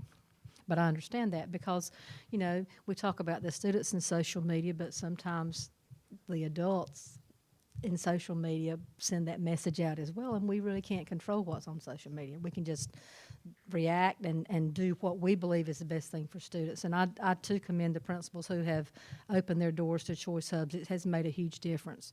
And I do attribute that strongly. It's not the only reason, but that's a significant reduction in high school, out-of-school suspensions. That's a big reduction. As well as our dropout rate. Absolutely. Right. I absolutely think we did a great thing with the choice hubs. I don't want anybody to misunderstand that. But there is a population of middle schoolers that we need to make sure that we can address their needs as well. Yes, ma'am. All good questions. Any other questions? Dr. about that? Coates, you can move forward. All right, and the last item is an action item, Board Exhibit 7B6. And I just need to give a little background here because typically we would approve the committee members before we present the committee, before we form the committee. But here's the timeline for what has happened. State legislation in General Statute 115C 170 mandated that each local board of education be assisted by a business advisory council in the performance of its duties to provide career and technical education instruction. This was to be effective January 1st, 2018. At that time, The CTE office when we learned about this, the CTE office in collaboration with our Department of Academic Innovation established the CTE Advisory Council in the spring of 2018 and recruited members from the existing Innovation Council. So the reason that happened is we knew this was coming, and we had an existing committee, and we just said, you know, do we need to start from scratch? Do we already have a business committee? Do we need to tweak what we have or start from scratch? So we felt like we needed to tweak what we had. So because we were familiar with the legislation, she moved forward with tweaking that committee. The Innovation Council was the committee we wanted to expand into this business committee, business advisory council, but it did not have all the required membership of the legislation, so additional members were recruited to serve. You had to have a human resources director, manufacturing rep, parent of a CTE student, all of those things. So the first meeting was held of the group April 16th at Clayton High School to establish bylaws, a chair, a vice chair. Part of the local plan that's required for each LEA to submit to CTE Career Technical at DPI annually, we submitted the Advisory Council membership and bylaws with our local plan in June of 2018. A second meeting was held at Princeton on October 4th, and a third meeting will be held in April.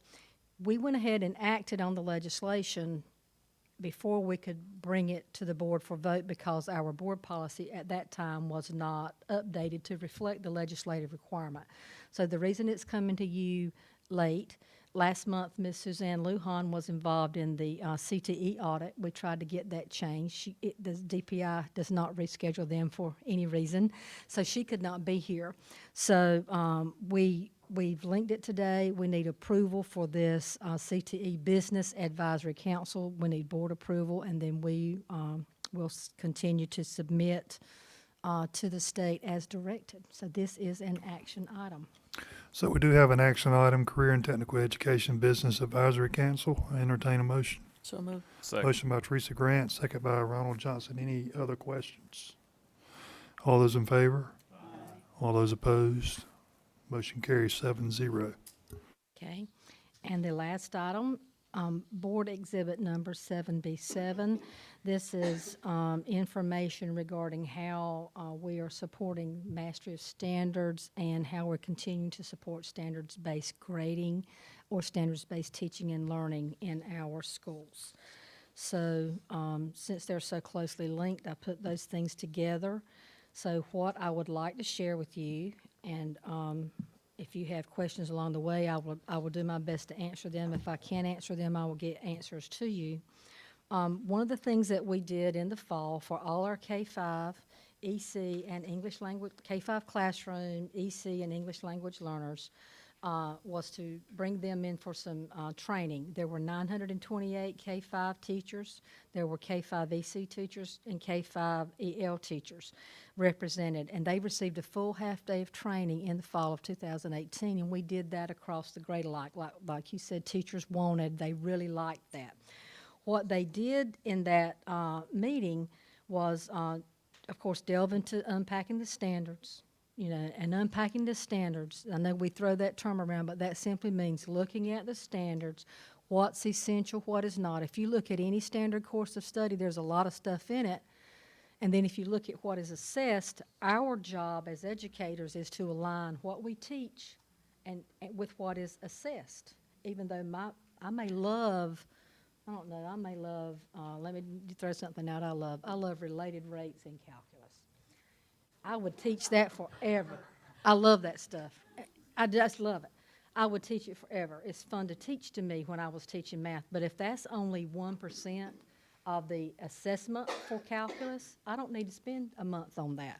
So we look at what is essential, what is going to be assessed, how do they align, what are the essential standards we have to teach, what do we have to make sure kids know and understand to master this standard, what do they have to know to move on to the next course. It is impossible almost to teach everything on a standard course of study.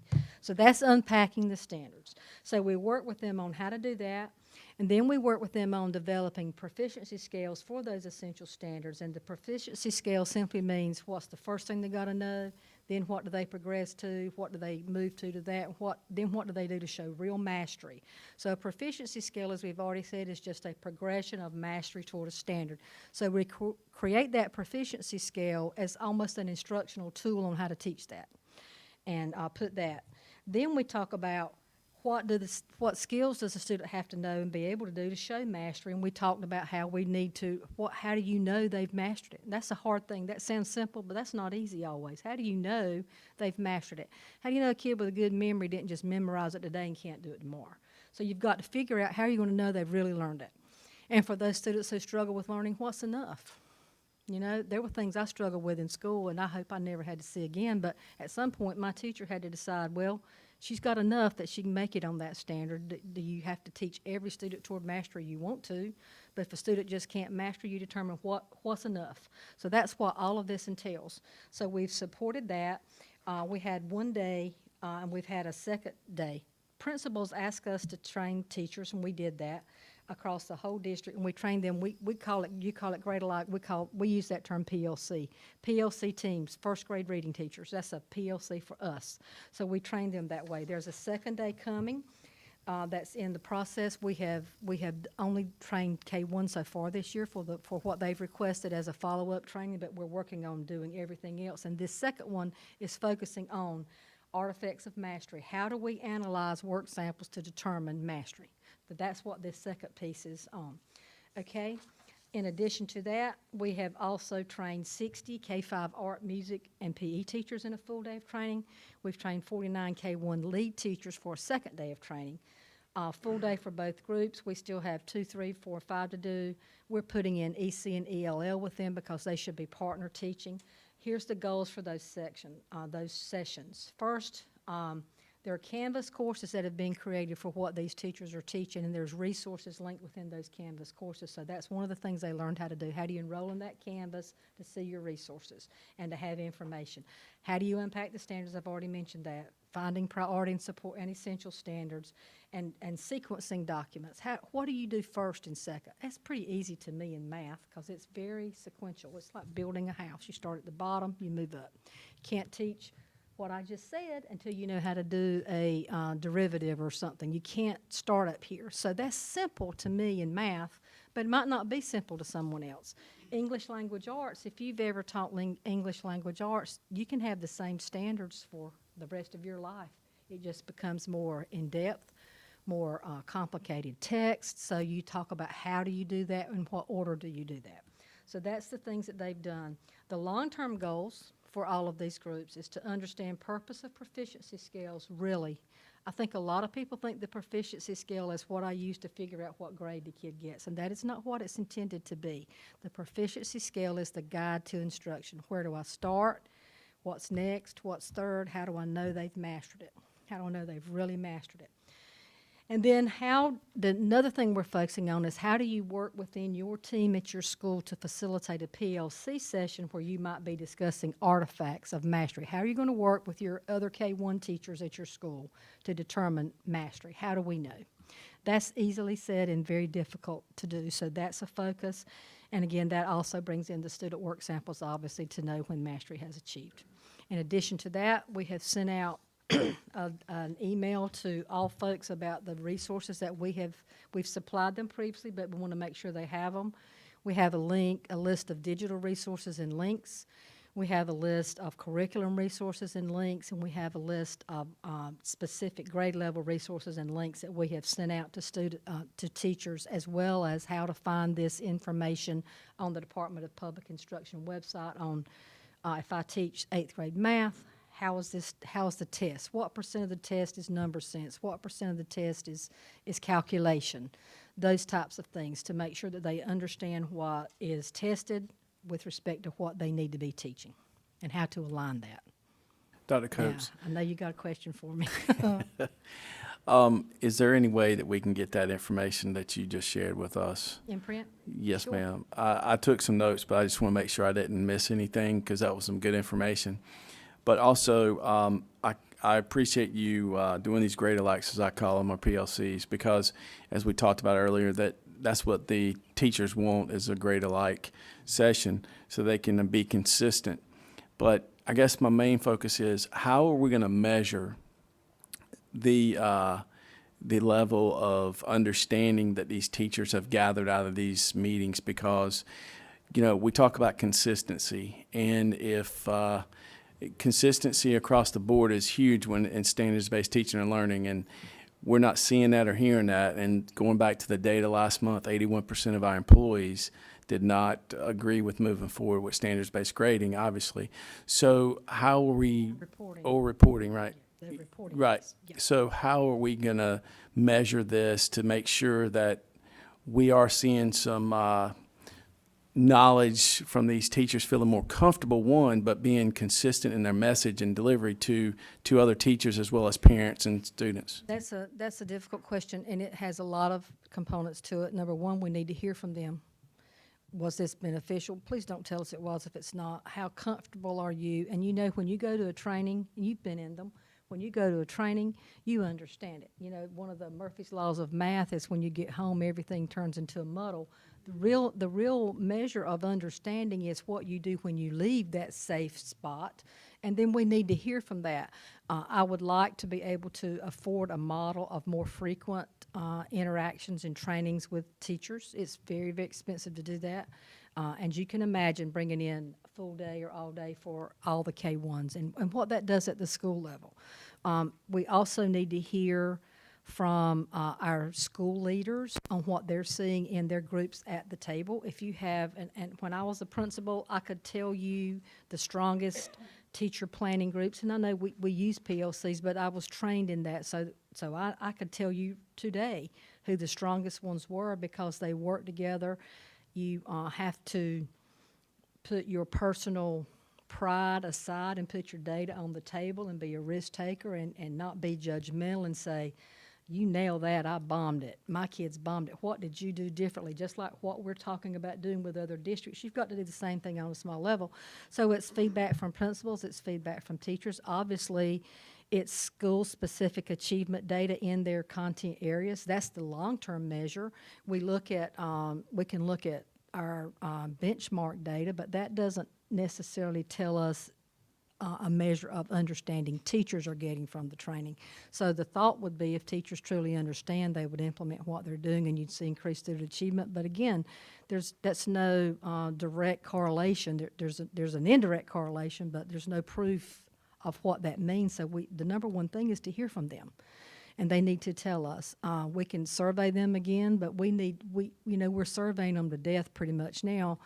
We need them to tell us what you learned, what you still need, what will make it more not palatable, but help your specific level of understanding. And that's the base information that we have to move forward to support them.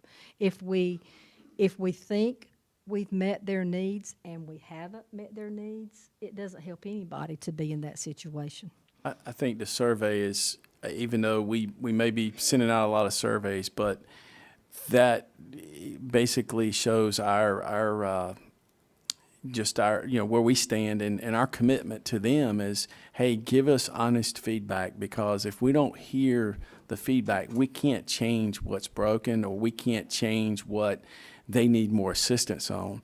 I've heard from teachers just this morning about, hey, we don't mind surveys if we know that it's that we're gonna provide feedback that people are gonna listen and understand where we're at and want to help us.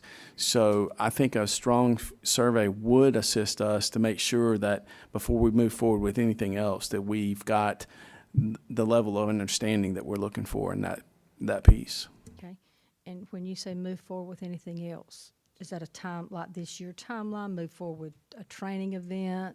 Right, just anything before we go to step 2 with training, we need to make sure that we've got, like you said a minute ago, building a house, we got to make sure that foundation is there for them to move forward to the next level. I just wanted to understand, I'm taking good notes. I want to echo what Mr. Sutton said. Most people don't mind surveys if they see results happen based on the results of the survey. If I tell you it's not working and you keep going anyway, then there was no reason for me to fill out the survey.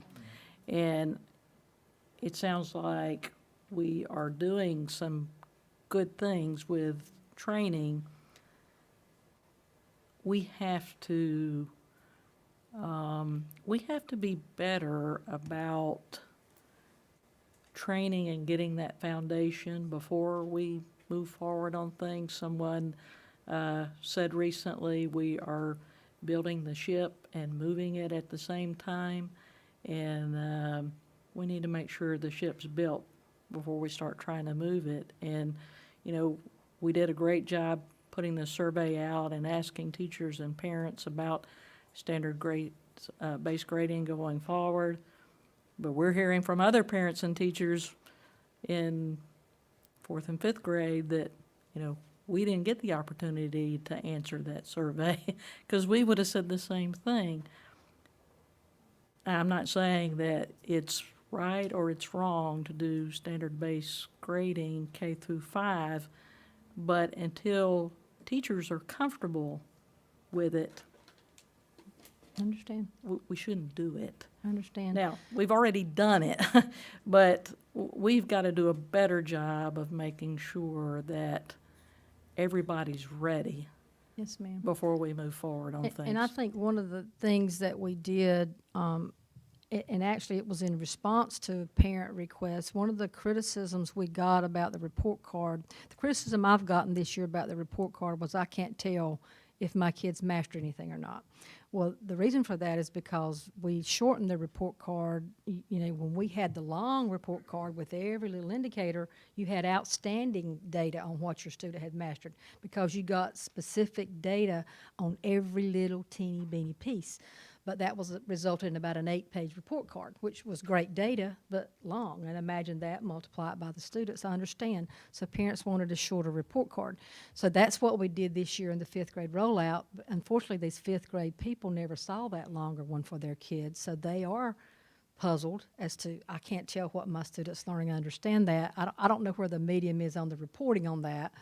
But, you know, the decision's been made not to roll it up, but we will still continue to focus with our staff at all levels on teaching the standards and making your teaching based on what those standards are. So standards-based teaching and learning shouldn't ever go away, but how we report that out certainly, and working more with our teachers on how to know when a student has mastered anything and not stop, because I heard you loud and clear, don't stop training them just because we're just continue to train them, and that is the plan to do that. I've not heard any complaints about the teaching and learning part. Yeah, It it's is the the grading reporting and the part, grading and and the that's reporting. teachers and parents alike. Yes, ma'am. So it's the reporting and the grading, yes. And you can't report if you don't know how to grade on the standard, because we really kind of did it backwards, but you can't back up and start over. So, and we've already established, I just want to say it again, when the teaching and learning is there based on the standard, the reporting and the grading will want to follow logically so that people have accurate data on what their children know, and goal-setting tools for students. You know, it's a great tool for students as well. And I just wanted, first of all, to thank you for the in-depth explanation about what's happening. And to give our teachers a pat on the back, too, because they're all working just really, really hard. And, you know, everything that I've heard from teachers has not been a complaint about having to do it. It's they just want to know. They want to feel confident. They want to make sure that they know what they're doing with it. And so this additional training, I think, is very important. What I have found with our teachers in Johnston County is that if you give them the tools, you get out of the way because they'll make it happen. They're awesome people. Some parent feedback that I continue to get is that, number one, you've already said the first part, and that is with the shortened report card, they really don't know what they're getting. But second of all, that they don't understand the educational jargon of the standard. They'd like for it to be in parent-friendly language so that they understand what the standard is measuring. And then the second piece is, and I hear this from both parents and teachers, is that we need to make sure that these proficiency scales truly are calibrated toward success on the EOG. That a P, in some instances, is such a broad range that we have children who scored P's all last year and ended up with level 1s on the EOG. So just making sure that we're calibrating those expectations and tightening up what a P really looks like. Took some good notes. Dr. Coates and I have had a couple of in-depth conversations about the indicators, and we know moving into the spring and next year that we probably need to pull that focus group back together again so that we can improve not just the report card, but the performance indicators as well, so that the report card next year looks much different, is more parent-friendly, as you suggested, a language that everyone can understand, but also performance indicators that are calibrated. And I just want to just go back historically. I'm really into history today for some reason.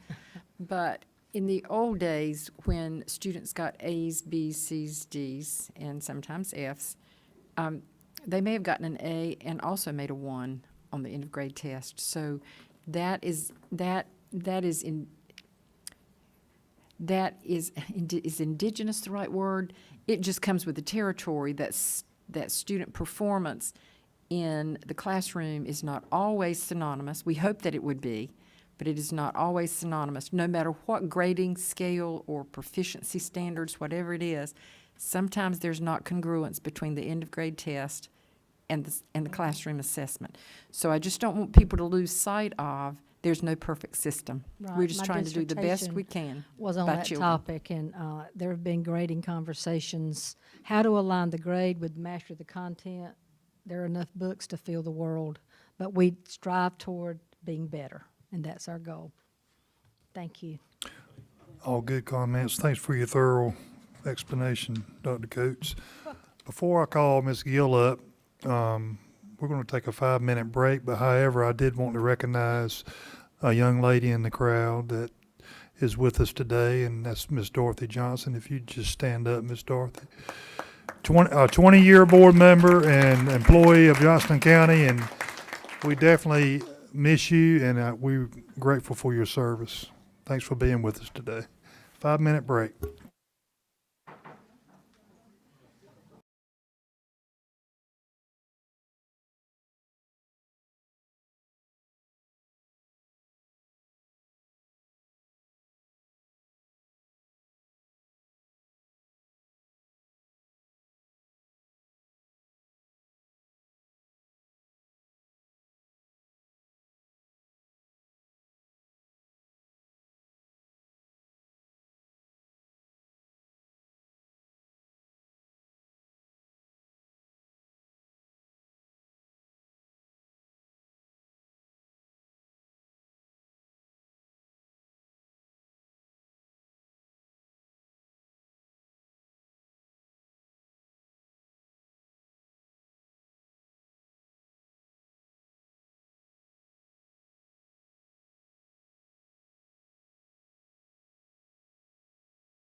Good afternoon. Welcome to your Johnston County Public Schools Board of Education.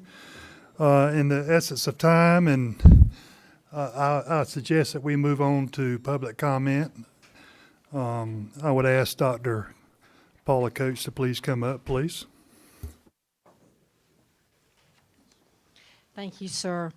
It is my pleasure to welcome for public comment Mr. Reginald Holly. Mr. Holly is a local businessman and in addition a member of the Johnston County Education Summit. So at this time, I will turn this over to Mr. Holly. Welcome, sir. Thank you very much. And let me preface my comments. Thank you, Dr. Coates, for accommodating us. And in addition to that, the call of public service, you all have answered to it. And please know that your commitment by day and by night to the citizens and especially to the students of Johnston County is highly measured and deeply appreciated. Now, on to the statement.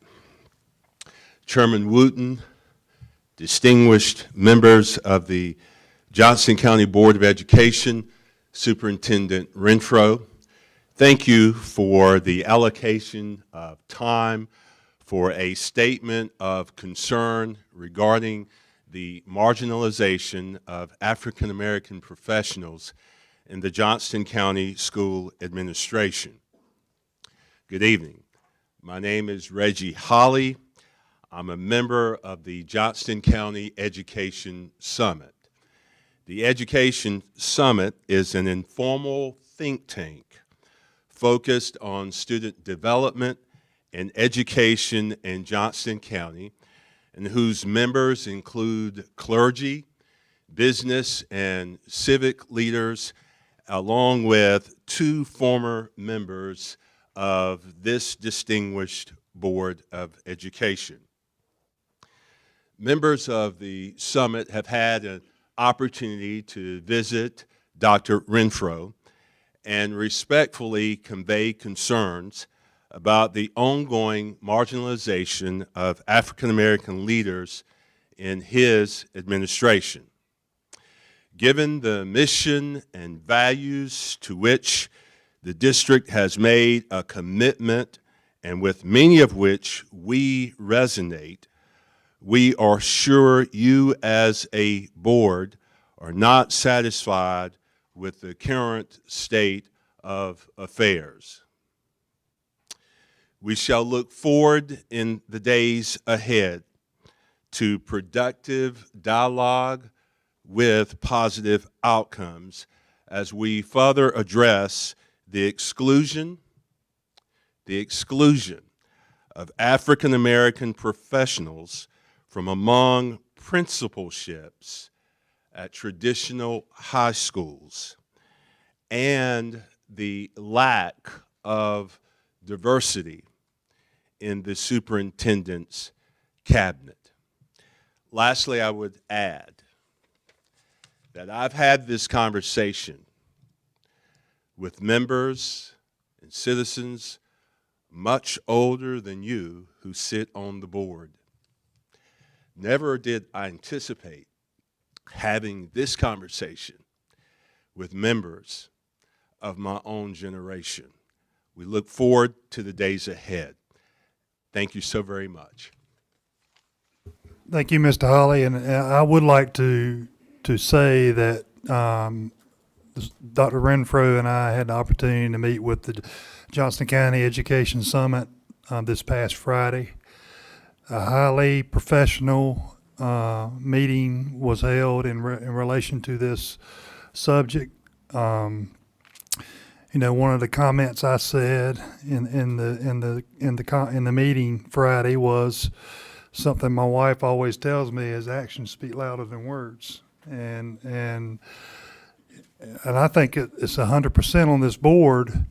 I'm speaking to the summit that we recognize that our leadership and teachers should represent the demographics of our student population. And we will strive to do that. And I think this board will strive to do that. And we hear you. And I think it's time to take action and make ourselves cognizant of what's going on in our county and be more proactive in looking for those applicants and recruiting. Students like to see their own person in front of them teaching and leading, and we need to be more proactive as a board to make sure this happens. Dr. Renfro, you have any comments? Mr. Wooten, I concur with everything that you said. I think that what you shared with the group, that actions speak louder than words, captures the sentiment that we both shared this past Friday when we met with you. And just know that we're committed to have continued dialogue as we move forward and change the landscape of what Johnston County Public Schools looks like and resembles. Thank y'all for coming. Appreciate it. Ms. Dolores Gill.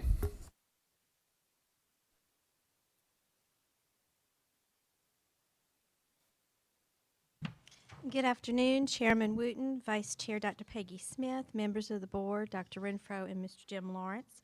It's a pleasure to be with you this afternoon, and I only have 2 items for you today. The first is Board Exhibit 7C1, and this is Smithfield Selma High School Medical Clinic Overview Presentation. The Policy Review Committee recently met with Principal David Allen and representatives from Smithfield Selma High School. The school is seeking to partner with a medical clinic for the students at the school. A presentation was provided for the committee and is being presented today to the full board. A lot of work has gone into this presentation and the concept and looking to further develop the concept, so they wanted to provide some information for you today. And we have today Mr. David Allen, our principal, and Ms. Cindy Russell, who is going to be working with him to present this information to you. And I give you the podium at this time. Welcome, sir. Thank you for coming today. Good evening. Thank you, Mrs. Gill, and Board Chairman Wooten and Vice Chair Smith, Board of Education members, Mr. Lawrence.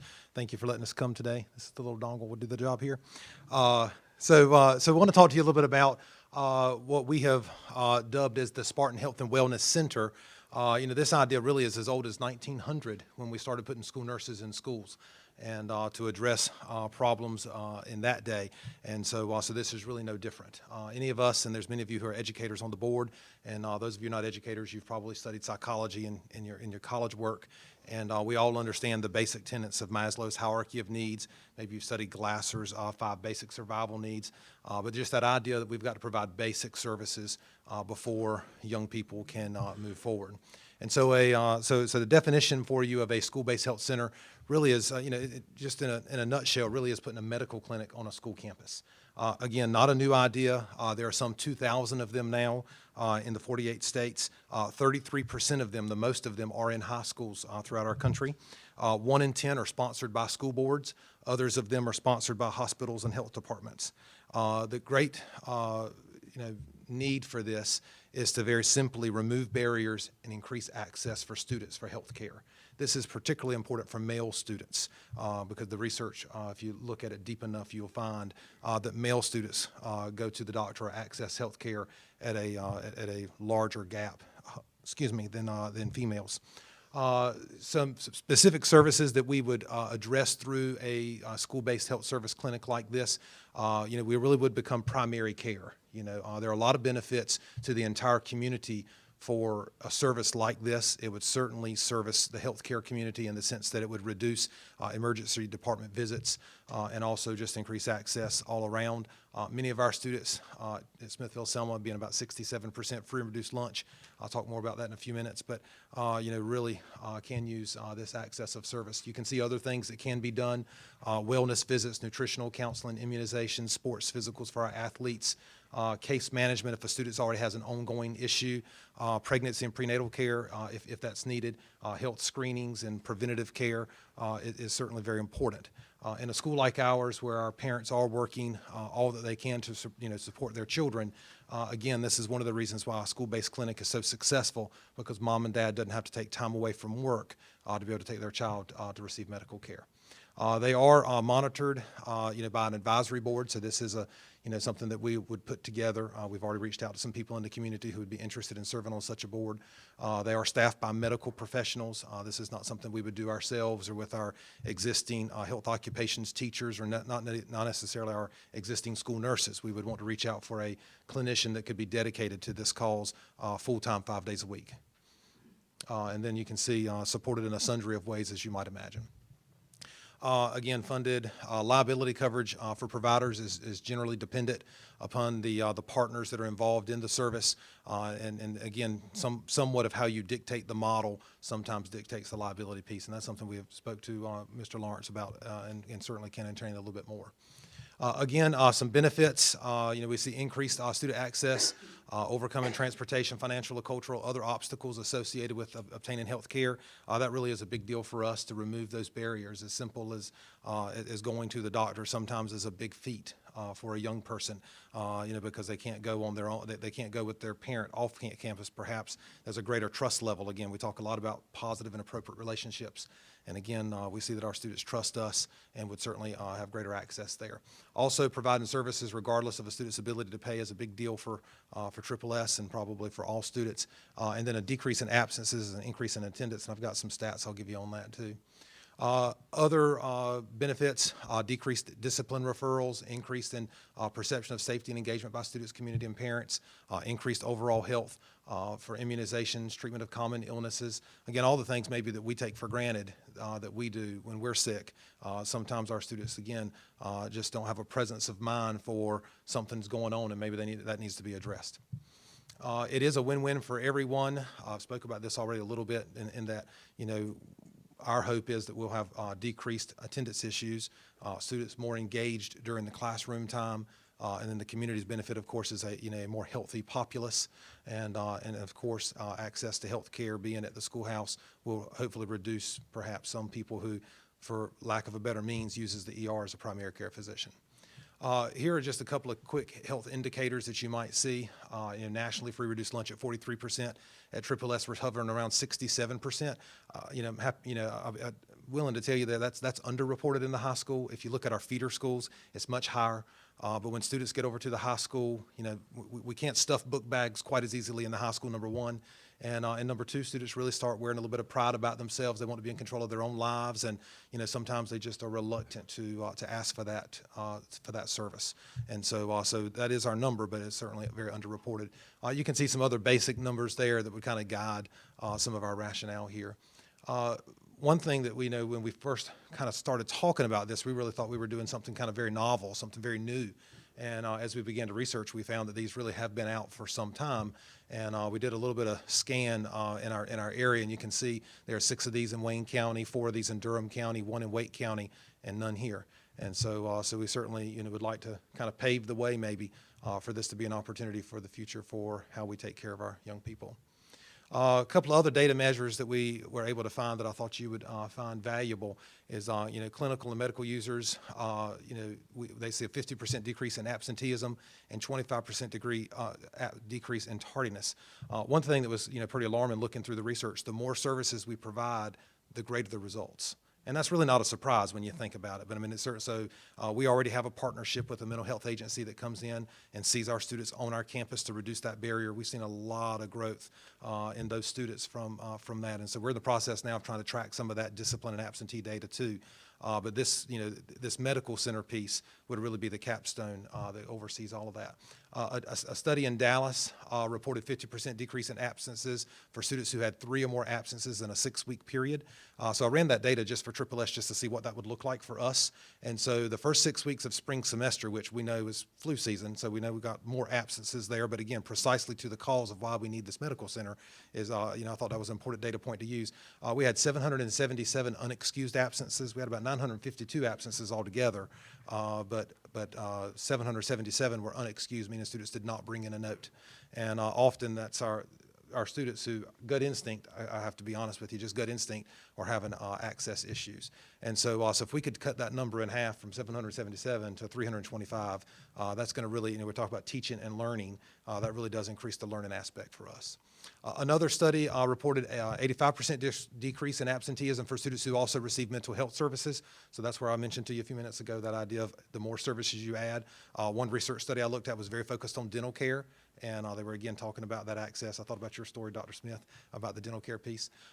Interestingly, too, one piece we found, a North Carolina study concluded that minority students who receive services in a school-based health care center were 3 times more likely to stay in school.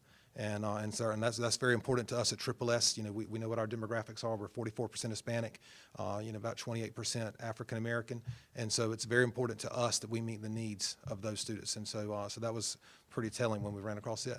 Some of our measures for success will be much of what I've already told you about. So this is information we would track. We would certainly be looking for decreases in absenteeism, decreases in both in-school and out-of-school suspensions, and increase in student academic performance.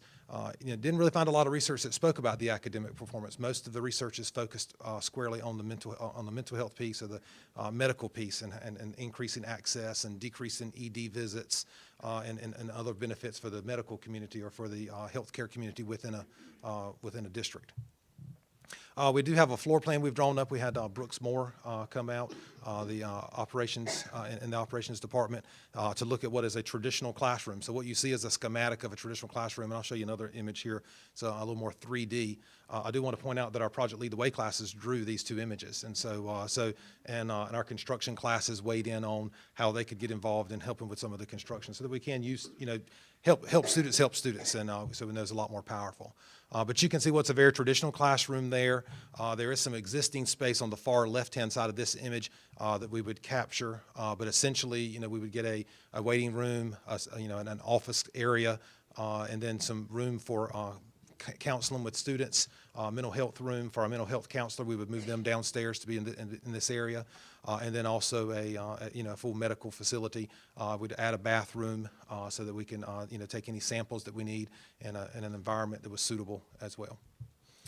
So how can you help? We've really done a lot of front work here. We've identified a space. We've talked to Ms. Gill about the feasibility of building out a space like this in our school. There is existing plumbing nearby, so that helps us. We're on an outside wall, and so that helps maybe from the perspective of trying to build walls to the ceiling and reroute some HVAC, because being in a clinical setting, we'll need walls that go all the way to the top. But right now, we've done a lot. We're ready to move forward, but we wanted to get your full support. That's why we came to policy review, to say, listen, this is what we have. We'd like to move a little further, but we don't want to move too far ahead of those people who are, chiefly in the seat to support us the best. And so you can see some ideas, of course, here based on that. One kind of, just an adaptation of a quote that we found, student-based health clinics reduce the number of students who are lost at the intersection of health and education. And so, I think we all are on the same team with respect to meeting the needs of our young people. This is just an extra layer of continuing to meet those needs. Be happy to take your questions.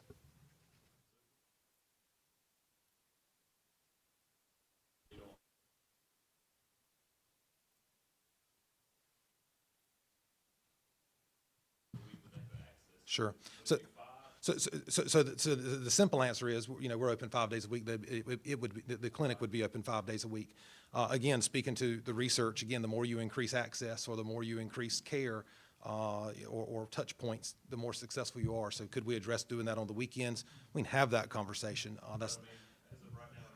In my mind, we would have a clinician on site 5 days a week, whereas we have a nurse on site. We have a nurse on site now 2 days a week. So if you stub your toe on Monday and her day's not till Thursday, you're in trouble. Okay, so this would be a better outcome, and certainly we're talking about things bigger than stubbing toes, but you get the gist. Right, but do you recall the number though? Brooks gave us a number. To do the heating and air and the basic diagram that you see there, he said around 45. Right. That's just the physical upgrade. That does not include the medical staffing.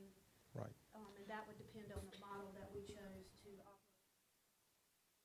targeted partner we chose to partner with and what kind of funding we were able to. And we've had some initial conversations with the health department and the hospital about being partners and trying to provide some folks.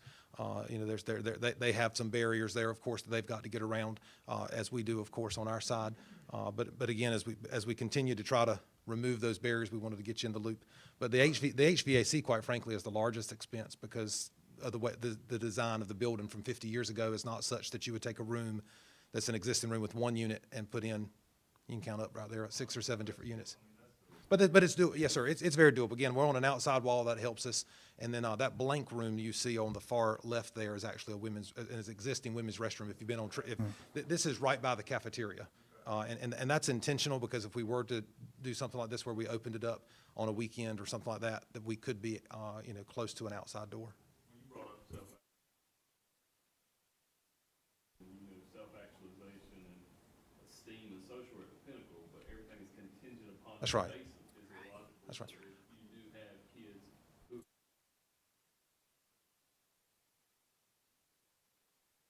Yes, sir. As much as we throw around social and emotional, all that's irrelevant because you can't build upon it. Right. Unless you have the base. So yeah, Yes, sir. absolutely. This is a great idea.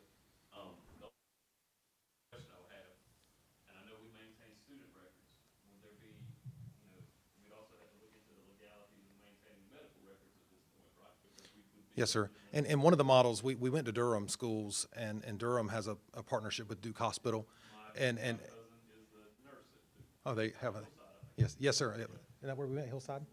Yeah, I think that's right. Notwithstanding, yes, sir. And so what they do now, because they are, the clinicians in that office are employees of Duke Health, and the computers that they use and the software they use and is all Duke Health. So that if a student is seen in the medical clinic and then later seen in the hospital, they have that continuity of care. I think that's the type partnership that would be That is ideal. I believe that's really ideal ideal. partnership. Yes, sir. Whether you. My question was, have you been to a facility already operating at a public school? And Yes, sir. That's correct. So we went to the one, I went to the one in Durham. Cindy went to 2 or 3 in Wayne. To the ones in Wayne County. Wayne County does not partner solely with the Wayne County Hospital. They partner with the public schools, and they also have a private physician who operates, and he is the primary provider. It is his physician under his, he's on call. They do not operate on the weekend. They are on call for the weekend. And then they also have the PA and their nurses are under his care and operate under his working system for records and liability insurance. Well, I would think there would be a partnership in Smithfield that would want the partnership with this facility as well. Yes, sir. So- We feel like coming full circle here tonight, that, that certainly there are, more minds are stronger than one mind. And so we just wanted to kind of share the idea and get your, your Well, take. Mr. Allen, Yes, sir. having a lot of relationships, I'm in the pharmaceutical industry, so I know a lot of the pediatricians and everybody in this county. Most of them do, they have an EMR system that talks to the hospital, that back and forth. We talked about that some. Yeah. Yes, sir. But, it's a good way to reach out to them. They may be able to provide another PA or nurse practitioner to assist in this way. And it may be some opportunities because there is an urgent care for pediatrics in Johnston County on Booker Dairy Road, right down the road from you. Yes, sir.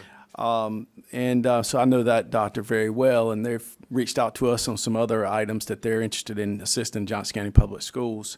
I'd be more than happy to help in that capacity of building those relationships, because the main thing in high schoolers is compliance, and you see that from transportation or whatever it may be. And like you said, you've got parents that are working. The last thing they can do is take off of work and lose that income to assist their child, even though they want to. And this is a great opportunity to provide that service for them at the high school level, where we can cut down on attendance and keep them in school and keep them healthy is the main thing. So if I can be of any assistance to you to introduce you to anybody, pediatricians or somebody that may be willing to assist us in this, I'd be more than happy to. Thank you. Earlier in some discussions we had, the question came about the role of student advocate. Would you like to tell this board what your role is at Smithfield Selma, Ms. Russell? My role at Smithfield Selma, I will be honest, is ever evolving. This is my first year. I am a 30-plus year educator, and 20 of those have been in Johnston County. I've had the honor to work under you and Ms. Woodruff, Dr. Allen, Stephen Baker, Dr. Price, and I evolved into this role as student advocate. Actually, as an idea that Mr. Baker and I had at one of his former schools, and when he came to Smithfield Selma, he saw the need. We had talked about providing wraparound services. Wraparound services is, in education, removes barriers. And so when I stepped into this position, that was my charge, is to provide services that our population cannot access for themselves or do not have the means to access adequately or follow up to remove those barriers. So my job, not only in terms of accountability as far as student advocates in the county, like graduation rates, dropout rates, and keeping up with kids, has been to develop those services. In the past year and before that, I had the title of Student Development Coordinator, but I was still teaching some. And so I got our partnership with Pathways to Life because we had great mental health needs, and is following some of the JOCO 2020 tenets to expand on our social emotional development and services for our students. We saw that need. We've had that partnership for 2 years. We have been able to reduce the amount of money that we initially were spending out of our Title I budget to Pathways to Life. They agreed to reduce it based on increased services, and they bill for Medicaid. We went from about $400 down per month because we've had so many kids that we've referred there. That's part of my job. If a teacher sees a need, or a student sees a need, or a parent sees a need, they contact me. I make the referral, speak with the parent, explain the process, make the referral to Pathways, and then they take it from there. Our Pathways counselor is there Thursday and Friday all day, and they handle their own information and counseling sessions, and they keep up with everything, billing and everything. So my role as student advocate is just to facilitate the service. I've facilitated visits with the dental bus from the Commonwealth Health, and also I had partnered with Haynes Vision over the past 2 years to provide vision exams and glasses for students who could not afford or who could not pay. We've been able to provide that. And we've also done a number of other things. Parents call, I don't have money, my electricity's cut off. My mom was deported last week, and I don't know what to do. Whatever comes across my desk that day is what I advocate for, because these are the real world situations that our students are dealing with. So in the traditional wraparound service sense, the medical piece is the last part that we do not provide. We are providing everything else plus different, whatever they need, the best we can. And this facility would grab all those pieces, and almost like it's like a puzzle piece, and this is that centerpiece that's just left over to kind of bind it all together. But we had a discipline issue once last year where a young man was going through some gender identity issues, was being bullied, and made a poor choice about some words and some things he wanted to do when he came to school that day. We were very fortunate to not only, we had to take disciplinary action, unfortunately, because he violated student code of conduct policy. But in addition to administering a discipline for him, we were also able to get him support through Pathways for Life. So when we sent him home, the counselor went to his home that same day. They do home visits and home therapy. And so not only did we suspend him because that's what we had to do, that we also sent him home with the support from a counselor. And the young man got, more support than just, hey, you can't be here for 10 days. And so really have seen some powerful things happen as a result of this.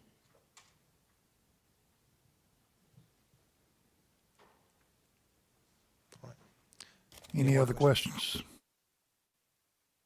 Thank you for your time. Thank you, Mr. Allen. Welcome, Mr. Loris Gill. Thank you. My final item is Board Exhibit 7C2, a CAP school list for the coming year of 2019-20. Using data from NC State's ORED and numerics, an out-of-capacity table provides the districts with schools that continue to be over capacity due to limited space and overcrowding in the school. It is recommended to limit enrollment in the schools on your list that is attached unless the student resides in the school's attendance boundary. This list is identified at this time each year and to assist with the timelines for reassignment for the new school year as per the reassignment policy. And upon the recommendation of Administration and Operations and our Policy Review Committee, it is recommended that the attached list of schools be capped for reassignment for the 2019-20 school year. And this is presented today for approval.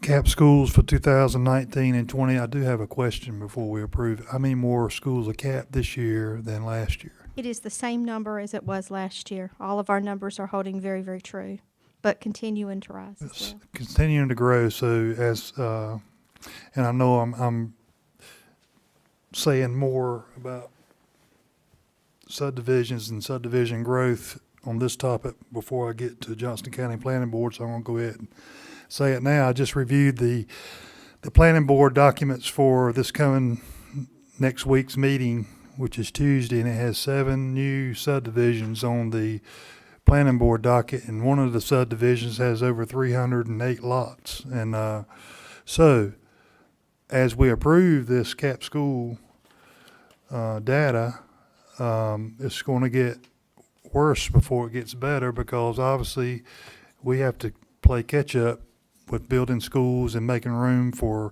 elementary, middle, and high school students, so we can keep the student-teacher ratio down so our students can learn. So the challenge of us is to decide, take our ORED data and place schools where we can find land that has enough acres to build schools, because as we grow as a county, we're losing opportunities to buy land in multiple acres where we can build a high school that needs athletic fields and those type things. So many challenges we have, but we are blessed to live in a county that's growing, because there's so many counties that are closing schools because they're not growing. So I thoroughly believe that our schools are growing because of our school system.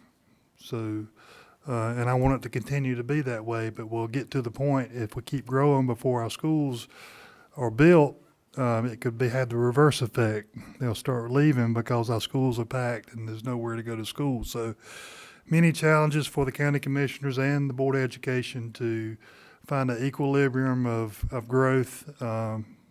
However, I entertain a motion for cap schools. I get off my platform here. Motion by Dr. Smith. Second. Second by Tracy Zukowski. Any other questions? All in favor? Aye. All opposed? Motion carries 7-0. And I did want to add that we just got in late last week, Thursday or Friday, the most updated ORED forecasting table for you. We'll be glad to share that with you as well. Thank you. Thank you for what you do.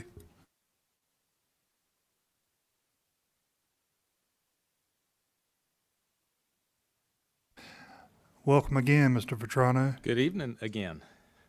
I have 2 items for you this evening. One is an action item, one is an information item. The first is an action item, Board Exhibit number 7D1. As you recall, in December, we discussed a calendar proposal, traditional calendar proposal for next school year. I believe it was November too. I'm just kidding. Go ahead. And the calendar committee, after reviewing the calendar committee came back together. We added 5 days back to the calendar instructional days. That calendar was presented to you last month.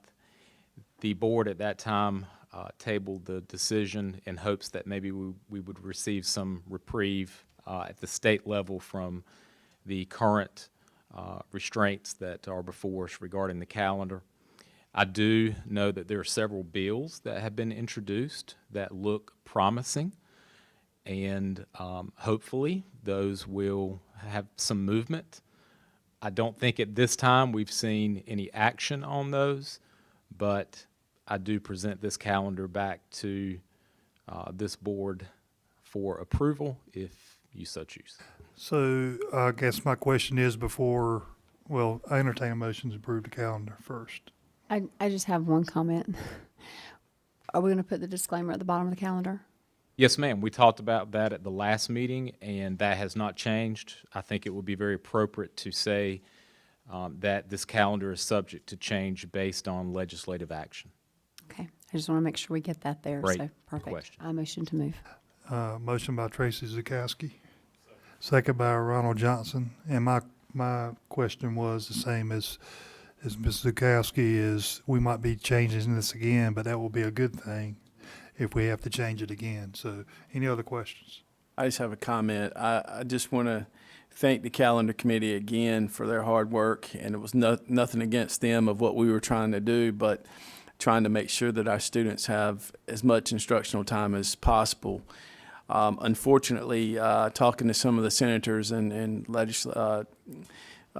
House of Representatives, it's nothing that they see that's going to move this year, but I think they hear us loud and clear, and other large counties are following suit on this same topic. So going forward, maybe we have started a little bit of a trickle in the pond that is going to create a wave that is going to assist us down the road for a calendar that best fits our students in the school system. Thank you. And I know that we're live streaming, and just so those who are tuning in who maybe haven't heard past meetings, I think our ultimate goal would be, from a calendar committee perspective, and April serves on that calendar committee and some others in here as well, that we would love to be able to align our calendar with the local community college. There are tremendous advantages in being able to do that, and so that's what we're seeking in case you're tuning in for the first time and you're unsure of what the discussion is about here today. I do have two other comments. Training last week, they put the number of local bills that had been introduced in the legislature. I think there were 10 counties, of whom we were one, who had asked for legislation. The other issue, I always like to have my faculty come the first day of school, and they're not coming until required school is Tuesday the 20th. So I'm just curious about what the rationale for that late reporting to your school. I'm sure it's just to give people more time at home, maybe? Can you talk about that? I'm sorry, I'm not sure I understand your question. Okay, early there's a work, required August. work day on August 14th. That's required county. Correct. I'm talking about with the first day they're required to go to their schools, and are they reporting on the 12th to their schools, or is their first required school day on the 20th? You see what I'm asking? I see. It would be the 20th, but when the calendar committee met, we discussed these required days versus required school, required county, and they felt like having the work days on the 12th and 13th, that certainly leaves it open for teachers to be able to come in and work in their classrooms. Is that what your question is? And I'm certainly not complaining. I'm just asking what the rationale was for not having that initial, it's just kind of like the rah-rah meeting when they all come in and you get everybody oriented and happy to be back and mixing and seeing everybody. And it doesn't happen until the 20th in required school. So I was just curious. And I think that those, and we had experienced teachers on the committee, they do see value in having early on as much as you can and everyone coming together, but they also did not want to, I guess, penalize some who may not need to come back on the 12th, just to come back on the 12th to have a first day get together or celebration or focus on policies and so forth. That's kind of what I expected, but I just needed to put that out there as a scratch my head. Yes, Thank ma'am. you. And Mr. Vetrano, again, kudos, because I know it's tremendously hard work pulling a calendar together. And so I want to thank all of the teachers and the admin and parents that you were able to pull in to make this happen. I just wanted a point of clarification. I think in a previous meeting, we had said that schools that, feeder pattern schools that have a restart school in their area, that they will be able to be on the restart calendar. So, in other words, if, say, South Johnston High School, you've got Benson Elementary and Benson Middle who are on the restart calendar, then South Johnston would also be able to be on the same restart calendar as they, to keep it consistent for families. Yes, ma'am. I don't think we have changed that. I think one discussion that we have had is we have several different restart calendars out there, and that has caused some challenges with transportation and others in the district. I think maybe Thanksgiving was a time where some had the entire week off, where others only were given 3 days, and so we are trying to address those challenges by having all those restart schools to come together and to try to unite those as much as possible, so that we're not seeing so many discrepancies in those calendars. But as far as the feeder patterns, even if it's more, I think our message is, even if there is a restart calendar that the 6 restart schools might follow, we would allow the feeder patterns to work with them as well. And if I'm not saying that correctly. That is correct. If Benson Elementary and Benson Middle are restart schools, South Johnston, Meadow, Four Oaks could all be on that restart calendar. Okay, all right, good. And I like what I'm hearing about maybe making those restart calendars more consistent with each other, because I know there's been, that has created a lot of issues to have so many different calendars. We would hope to bring the restart calendar singular to the board in April for approval, but the majority, South Johnston, Smithfield, Selma, and North Johnston are all in unison on the calendar, and we just we have one more we're working on, but hopefully we'll have one restart calendar. It's good to see that we're going to have, or good to hear, obviously, we're going to have one restart calendar. I've been hit up many times in the North Johnston community about they didn't realize other feeder patterns were coming to the table with a restart calendar last year, and they already started making that noise to me early on that they wanted that same opportunity. So I'm glad to hear that we're going to look at one calendar, because it's been chaos. If you live in Meta, and we've got some people that live in Meta but teach in Cleveland, so they're on 2 different calendars. And it causes some problems, especially when they have kids that are in Meta and elementary or middle, and they're having to go to a traditional calendar. So unfortunately, I wish that in a realistic world we could have one calendar for all. But, unfortunately we can't. But at least we're trying to work with the feeder patterns that are having these. But it does cause some chaos for parents and some daycare different problems when they're having to go to school that week of Thanksgiving. Let's give that example, and that the kid may have the whole week off. And Mr. Vetrano, hopefully we would have the early college calendar next month also. That's correct. Early college, CTLA, I've received a draft proposal from those schools, and we'll be working with them so that at the next board meeting we can submit to you a proposal. Any more questions? All in favor? All opposed? Motion carries 7-0. Thank you.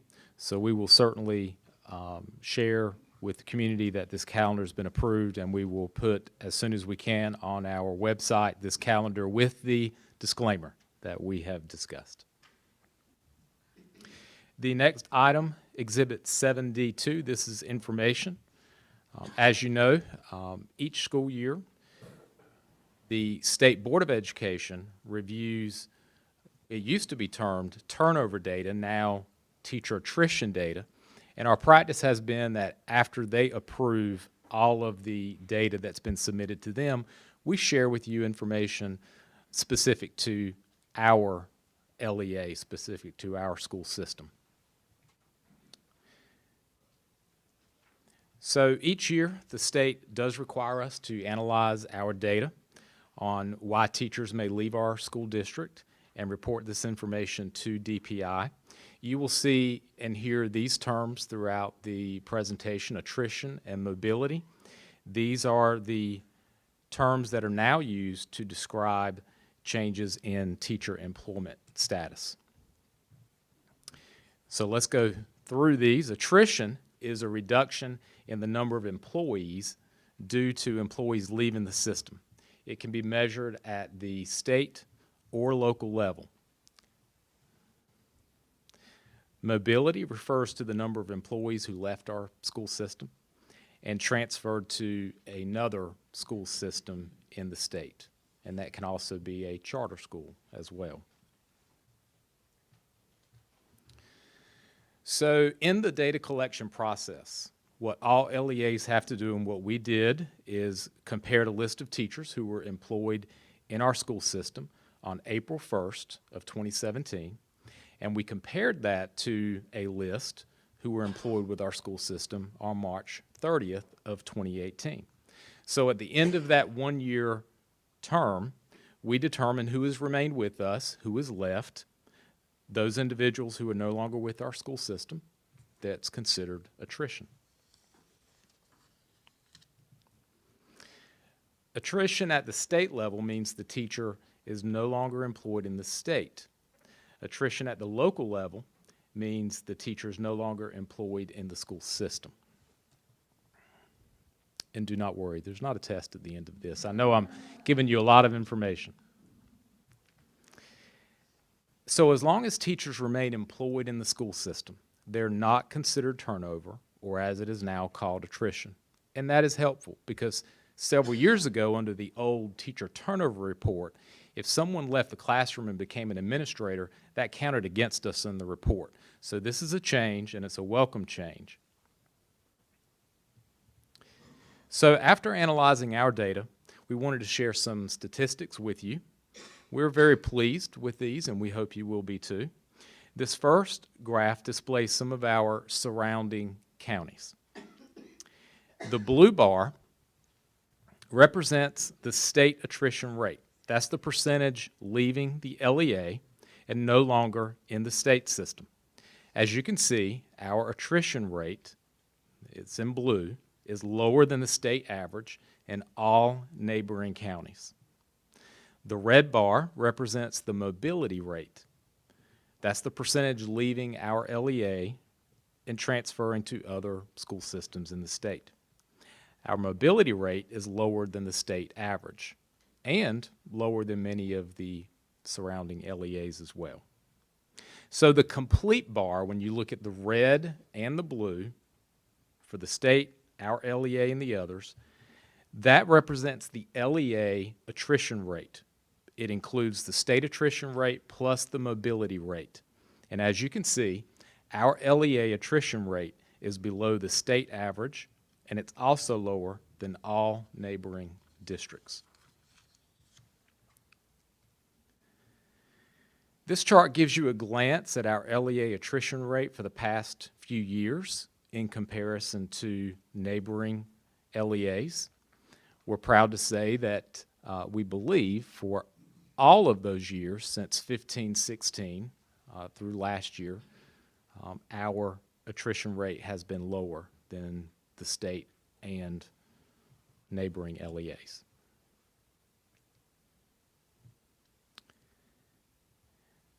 On this slide, this is new this year, we've actually compared our LEA attrition rate with counties of similar size, student enrollment.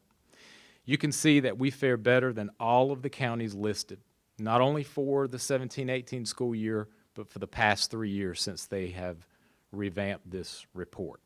So we're very pleased with that. In the past, we have just compared ourselves to surrounding counties. But as a team, we began thinking about how do we compare with these other counties such as Cabarrus and Gaston and Onslow that they're not identical in size, but they're close to us. Teacher recruitment rate. This gauges how well school systems are able to attract teachers from other school systems in the state. And that's very important because if you're attracting teachers from other areas within the state, then they are coming to us with experience. Now, we love our new teachers and we love to work with them and our universities, but we do value experience as well. And so the teacher recruitment rate is important. On this chart, this compares our district with neighboring school systems. Now, on this chart, remember, you want a higher rate, meaning we're employing a higher percentage of individuals from other districts who have experience. As you can see, we are higher than all surrounding LEAs, our neighboring LEAs. On this chart, you can see our 3-year comparison for our teacher recruitment rate, as well as the 3-year rate for the neighboring counties. Now, last year, I shared with this board that we were not completely pleased with the recruitment rate, and we were certainly going to be looking at all of our recruitment efforts to see what we could do to try to attract more teachers from other LEAs. And so I'm pleased that the most recent year's data certainly shows that the results of the team and our district as a whole, that we have made some progress in this area. This next chart compares our district's recruitment rate with systems of a similar size, the same thing we did with the attrition rate. Our most recent recruitment rate is higher than the state and all but one other LEA.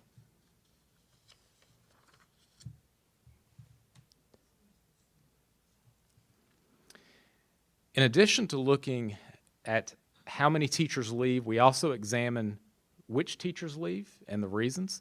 As you can see in this graph, which displays experience levels for our teachers, the majority of the teachers who left, now again, remember, not many are leaving when you compare us to other LEAs in the state, but of those who are leaving, the majority have 4 or less years. These teachers may be individuals who are with us, such as visiting international faculty, where they can only remain here for a limited time, interims, who may be filling in for just a short period of time, and those who tend to relocate. Sometimes we're able to recruit teachers from universities up north, and so they come here, they get a couple of years of experience, they start missing their family, and then they move back, and it's easier for them to go back because now they're an experienced teacher.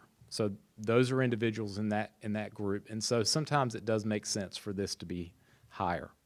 The next 2 groups with the highest percentage include teachers with 5 to 9 years, and then those with 25 or more years, and certainly those individuals in the 25-plus category are usually ones who leave the school system to retire, and we certainly wish them well, and after their 6-month break, we hope they come back. Of those Mr. Vetrano, yes. While you're on that slide, I'll go back. That is also the group who know that their retirement is based on their highest last 4 years. Can be. How many of those, and I know you can't give me a solid number, but what percentage would you say who don't retire but leave to go to our neighboring county where their supplement is significantly higher? We talked just recently, I'm looking back here at Ms. Edmondson because we had a conversation recently about trying to track that data even more so than what we're doing now. I do not have the answer for you today. Again, going back to a previous slide, we're very pleased that we're not losing as many teachers as our surrounding LEAs and LEAs of similar size, but that doesn't mean that we wouldn't love that number to be closer to 0. And so that's a great question because, as you said, when you look at your AFC for retirement or average final compensation, it's usually the highest 4 years. And so someone that may be looking at retirement, if they can travel 20 minutes to the west and increase their last 4 years of service, it certainly would benefit them for retirement, even though we know this is the best place to remain. And I know that's why this board has been committed to looking at all measures as far as how we can continue to improve the supplement for our teachers. You've said that time and time again, so I know you're very supportive of that.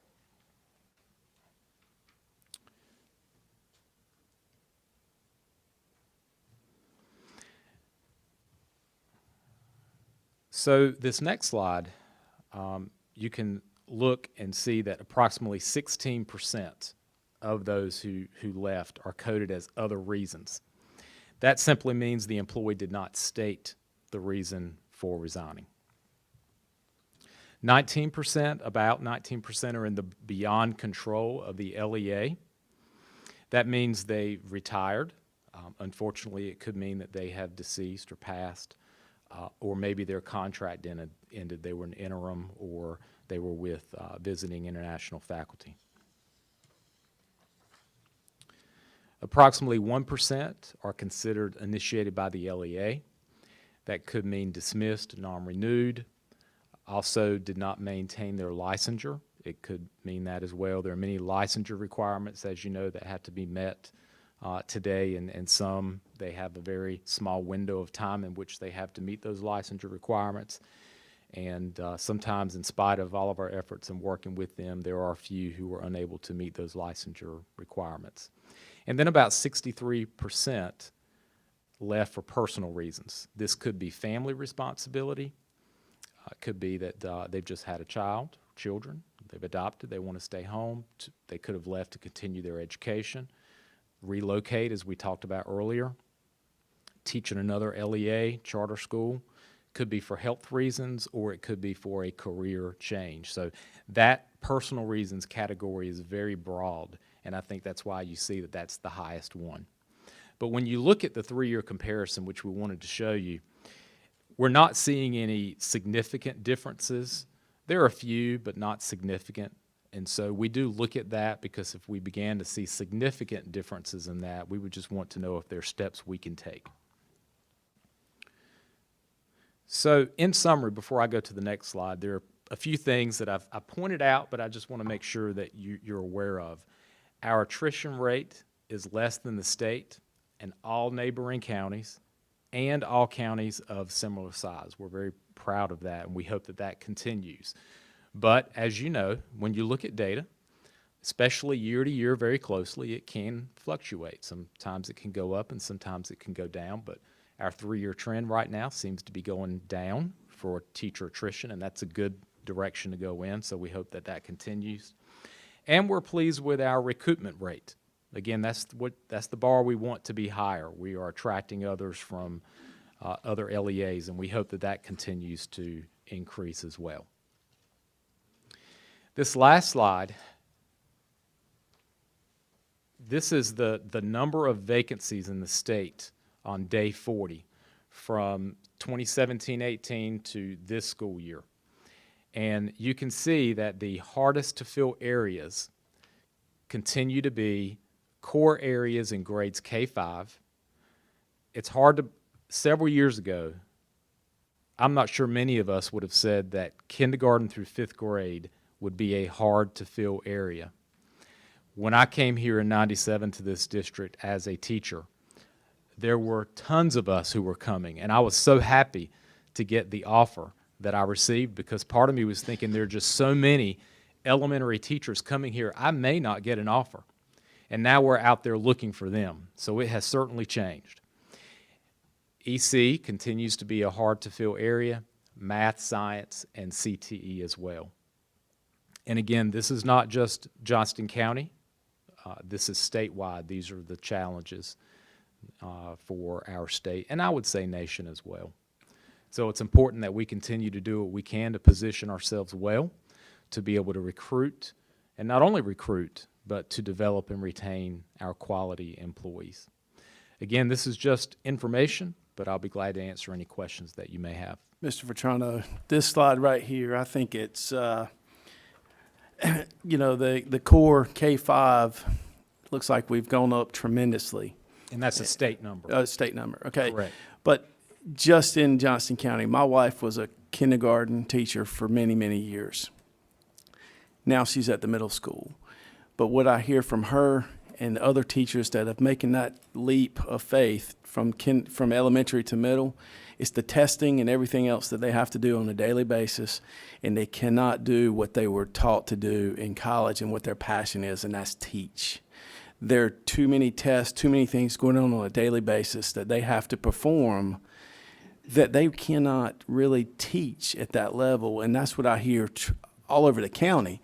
And it's not just Johnston County, I understand that, but it's all the testing and all the reports and things that they have to do on a daily basis. My wife says elementary teachers work so much harder than a middle school or a high school teacher does. Nothing taken away from a middle school teacher or a high school. They have their own challenges. But from an elementary standpoint, she says she wouldn't go back. And that's a testimony of what it's changed from the time that she started 20-some years ago to where we're at today. So I think that does have a direct correlation of why this may be, continuing to go up. I was just curious about the collection of data, and just forgive me for not knowing, but when you collect this data, I'm assuming you're looking at manpower sheets as a comparison from year to year. Is that correct, or is that incorrect? How do you collect this? So everyone in the state has to collect it the same way. You have to look at individuals who are in certain categories considered teachers.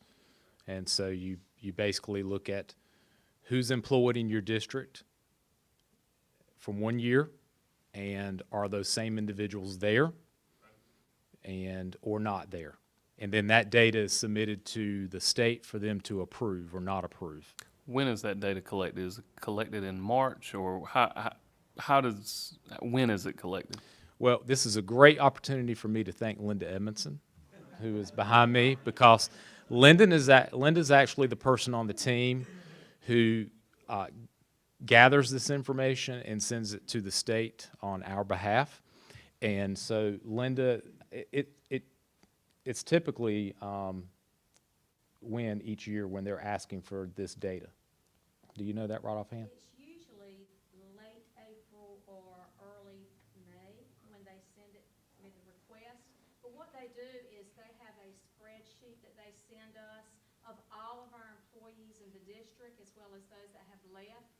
And those that have left have a code. Mm-hmm. And so we have to, sort the spreadsheet and get those that have left. And then I have to go through those, because some of those people that have left may have been like a long-term sub, or they may have come off payroll because they were on leave without pay. So I have to go through each individual person and determine, are they still an employee or not? Yep. Because if they were on leave and they came off payroll, they're still our employee, and they're not considered teacher attrition. Right. It's very time-consuming. Report that to the state and kind of correct that, and get as many people off that list as I can. And trying to understand the process and how you compute this, is there any potential for, let's just say, teacher A gets hired August 1st, 2018, and they leave October 1st, 2018. When you collect this data, if it's in April or May, if you do April 2018, they weren't an employee, and April 2019, they weren't an employee, it wouldn't make a difference. No, that won't show up, because they look at a comparison between March of 1 year and March of another year, the state. So help me understand, I'm sorry, forgive me for not understanding. That teacher would not be counted in this, or they would be? If they were not employed in March of 1 year, and they're not employed in March of the next year, they won't show up. Okay, so there's a potential for the attrition rate to be higher based on them leaving before you collect the data, right? Right. Thank you. So if you had somebody who was employed, worked a few months, I guess is what you're saying, and then left. can we really consider this an accurate portrayal then of the It's what the state attrition uses, rate? and Okay. that's what we report to you as what the state. So I guess to answer your question, the comparisons to our neighboring LEAs, the comparison to the state, the comparison to counties of similar size is still a good comparison because everyone's following the same guidelines. Now, if there was a different process in place, could those percentages fluctuate for the state, for our LEA, for the other school systems? Yes, but the comparisons would be comparisons could possibly be very, very close. Yeah, it's a great question. As we mentioned earlier, you know, the research shows that diversity is really important, that children need to see people who look like themselves. What are we doing to attract more of our African American and Hispanic teachers into our school system? What are we doing to make that happen? Well, this may have been prior to some new boards coming on, but we had a team that came and presented many of our efforts last year. And in fact, if you recall, when I came to this board in October, we were seeing small increases in our new hires for this school year as far as minority representation. So we're very pleased with that. But we certainly visit all of our in-state universities, especially those who focus more on enrolling minority students. In addition to just attending the job fairs, we have made an effort to just visit their site just to bring donuts and meet the staff and talk with them about our school system.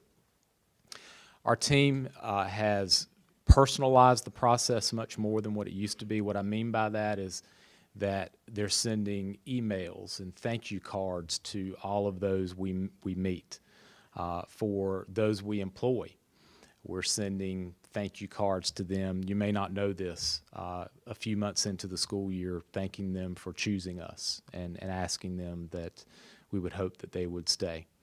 We advertise in some national minority magazines. And again, our team certainly does what I would say other LEAs do, your typical advertising on your website, holding meetings with our student teachers who are with us to talk about our school district and what we can do. We have a lot of advertising materials that we provide for our employees.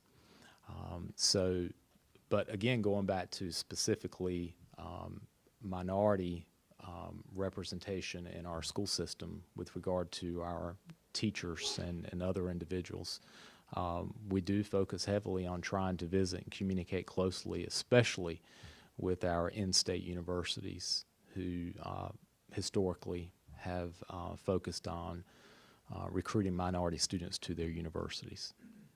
But the challenge is true, not only with trying to recruit more minority employees in our district, but just employees in general. The numbers are right there for the state. We would love to see more individuals go into teaching, and we feel like there's some things we can do here. There's some partnerships that we've talked about with the community college and university where we are trying to grow our own. But, you know, we certainly value diversity. The human capital team, if you were to look at our team, it's a very diverse team. And not just in office support, our administrative team. And we're very happy about that. And so I think it's important when we are visiting our job fairs. We have one tomorrow at East Carolina. We have about 5 or 6 people from our office going. It's important that they see minority administrators from our LEA at those job fairs. We will have minority representation at East Carolina tomorrow. And so that's important for us, and we feel like that is adding value to our efforts in recruiting. We have actually asked principals who are with us and other leaders who are minority to help us when we visit some of these universities who historically have made an effort to enroll minority students.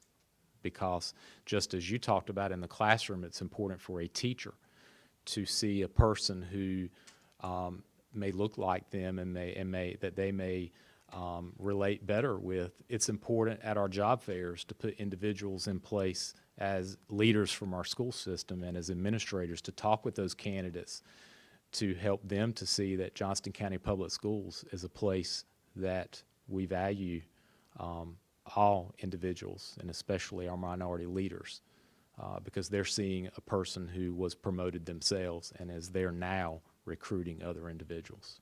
So thank you for the question. And with, this is a very exciting time with what we're getting ready to do with the teacher pipeline. Correct. So I hope that there will be a special emphasis on encouraging not just our young people, but our African American young people, our Hispanic young people to consider taking advantage so that we can grow our own. Absolutely.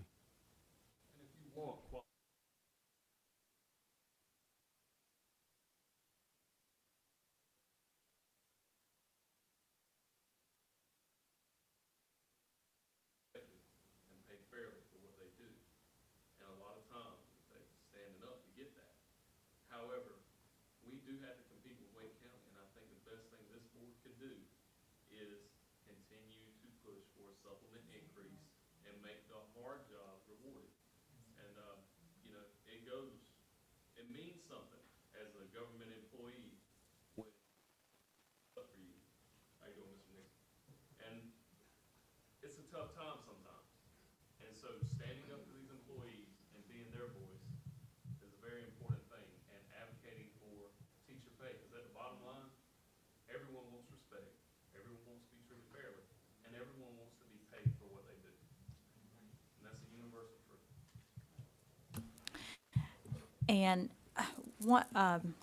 another question that I had, if you go back to the slide where you were showing the reasons, I would be really interested, first of all, when I look at that, I see that as a jump from 2016-17 to 17-18 because it's from 49% to 63%. That looks like a spike to me. It's higher than any in that 3-year trend. It would be interesting to know why. And I say that from having managed change projects and if we're not careful, I think we're doing some really good things in our school system, but we got to make sure that we're supporting people as they go through that change so that we don't lose them in the process of that. So I am concerned about that jump that I see between last year, or the 16-17 year, and the 17-18 year, because that is the highest level of personal concern out of that 3 years of trend data. And it is a broad category, but I see exactly what you're saying. And then I just have a question about the current classified staff who are also working full-time for our county, driving a bus and attending college to become teachers. Do we know how many classified employees are pursuing a teaching degree or teaching certification? I do not have a number in front of me, but I know we have several who are pursuing degrees, and because we get requests in our office about them being able to complete practicums and observations in other classrooms, and sometimes they have to leave their current classroom to be able to do that, and sometimes they will contact our office to talk about the appropriate process to follow in order to make that happen. Right, and the thing that I want to point out, and I won't everybody to hear this is that when you've got a classified employee who is a TA or an office assistant or whatever their role is in our school system, and they're driving a bus morning and afternoon and going to college at the same time, there's got to be some way that we can support them, because if we do that now, chances are they're going to come back and teach in our classrooms. I was one of those teachers. I started out as a TA, and it's hard to do all of that at the same time. And one of the reasons that I chose to do that in Johnston County Schools was because I knew that I could still get paid as an employee and do my practicum. I could do both. So that's definitely one way we support them, but I think we need to look at other ways that we can support our own employees who are pursuing a teaching degree. And it is a state requirement now, but we have for years supported our employees who, once they get to the student teaching experience, that they remain employed and they remain on payroll and they remain having benefits and insurance. So in case you're wondering, they do that across the state, but we've been doing that for years. And so that's certainly an advantage for our employees. One last thing, just as a point of clarification. So in our attrition rate, that's any licensed employee, correct? Okay. So that could include people who are licensed and work at central office or central services. Well, I think they're identified as a teacher, licensed teacher. Gotcha. Okay, so they would not be central office employees. All right. So I would love to see, for that last year of data, I would love to see that broken out by schools, as well as grade levels, so that if we looked, I don't mean grade levels within the school, but, two different sets of data. One would be, is this elementary? Is this an elementary issue? Is it across the board? Is it just high school? The other set of data that I would like to see would be by school. Mm-hmm. The state actually gives it to us by school. Yeah. So I can give it to you by that, like that, but they don't give it to us by grade level, but we do have it by school. Okay. Any other questions? All good questions. Thank you, Mr. Petrano. Thank you. Good report. Always glad to be before you. Ms. Crystal Roberts, welcome to the podium again. Take about 2 minutes of your time to just remind you that on your save the date, it is highlighted. The highlighted blue areas are those that are open to the public, and that we would love for you to come and support. On March 18th, as you all know, report cards will go out, and our Information Services Department is leading the way in ensuring that those who have not used their parent portal credentials do understand how powerful that particular tool is for parents. And so within the report cards of those who have not yet used their credentials, they will have a letter as well as an infographic for those of us who like, step-by-step visuals. So they will have those two pieces of information. We have already 18,000 parents who are using parent portal credentials. We need about 18,000 more. And we know we can do that. We know we can do that. And so we're providing all of the help that we can provide to them. Our data managers have upped the game on customer service. So when a parent calls a school and says, I'm stuck, or can you help me, before they hang up, those parents will have access to their parent portal credentials. So I take this opportunity because of the live stream that we have, as well as the fact that you have constituents and you're out and you're about and you're sharing information. If you would please encourage your constituents to use those credentials. It's a very powerful tool. Thank you. Thank you, sir. I've already had my platform for Johnston County Planning Board documents. I used my 2 minutes in CAP schools, so I'll bypass that.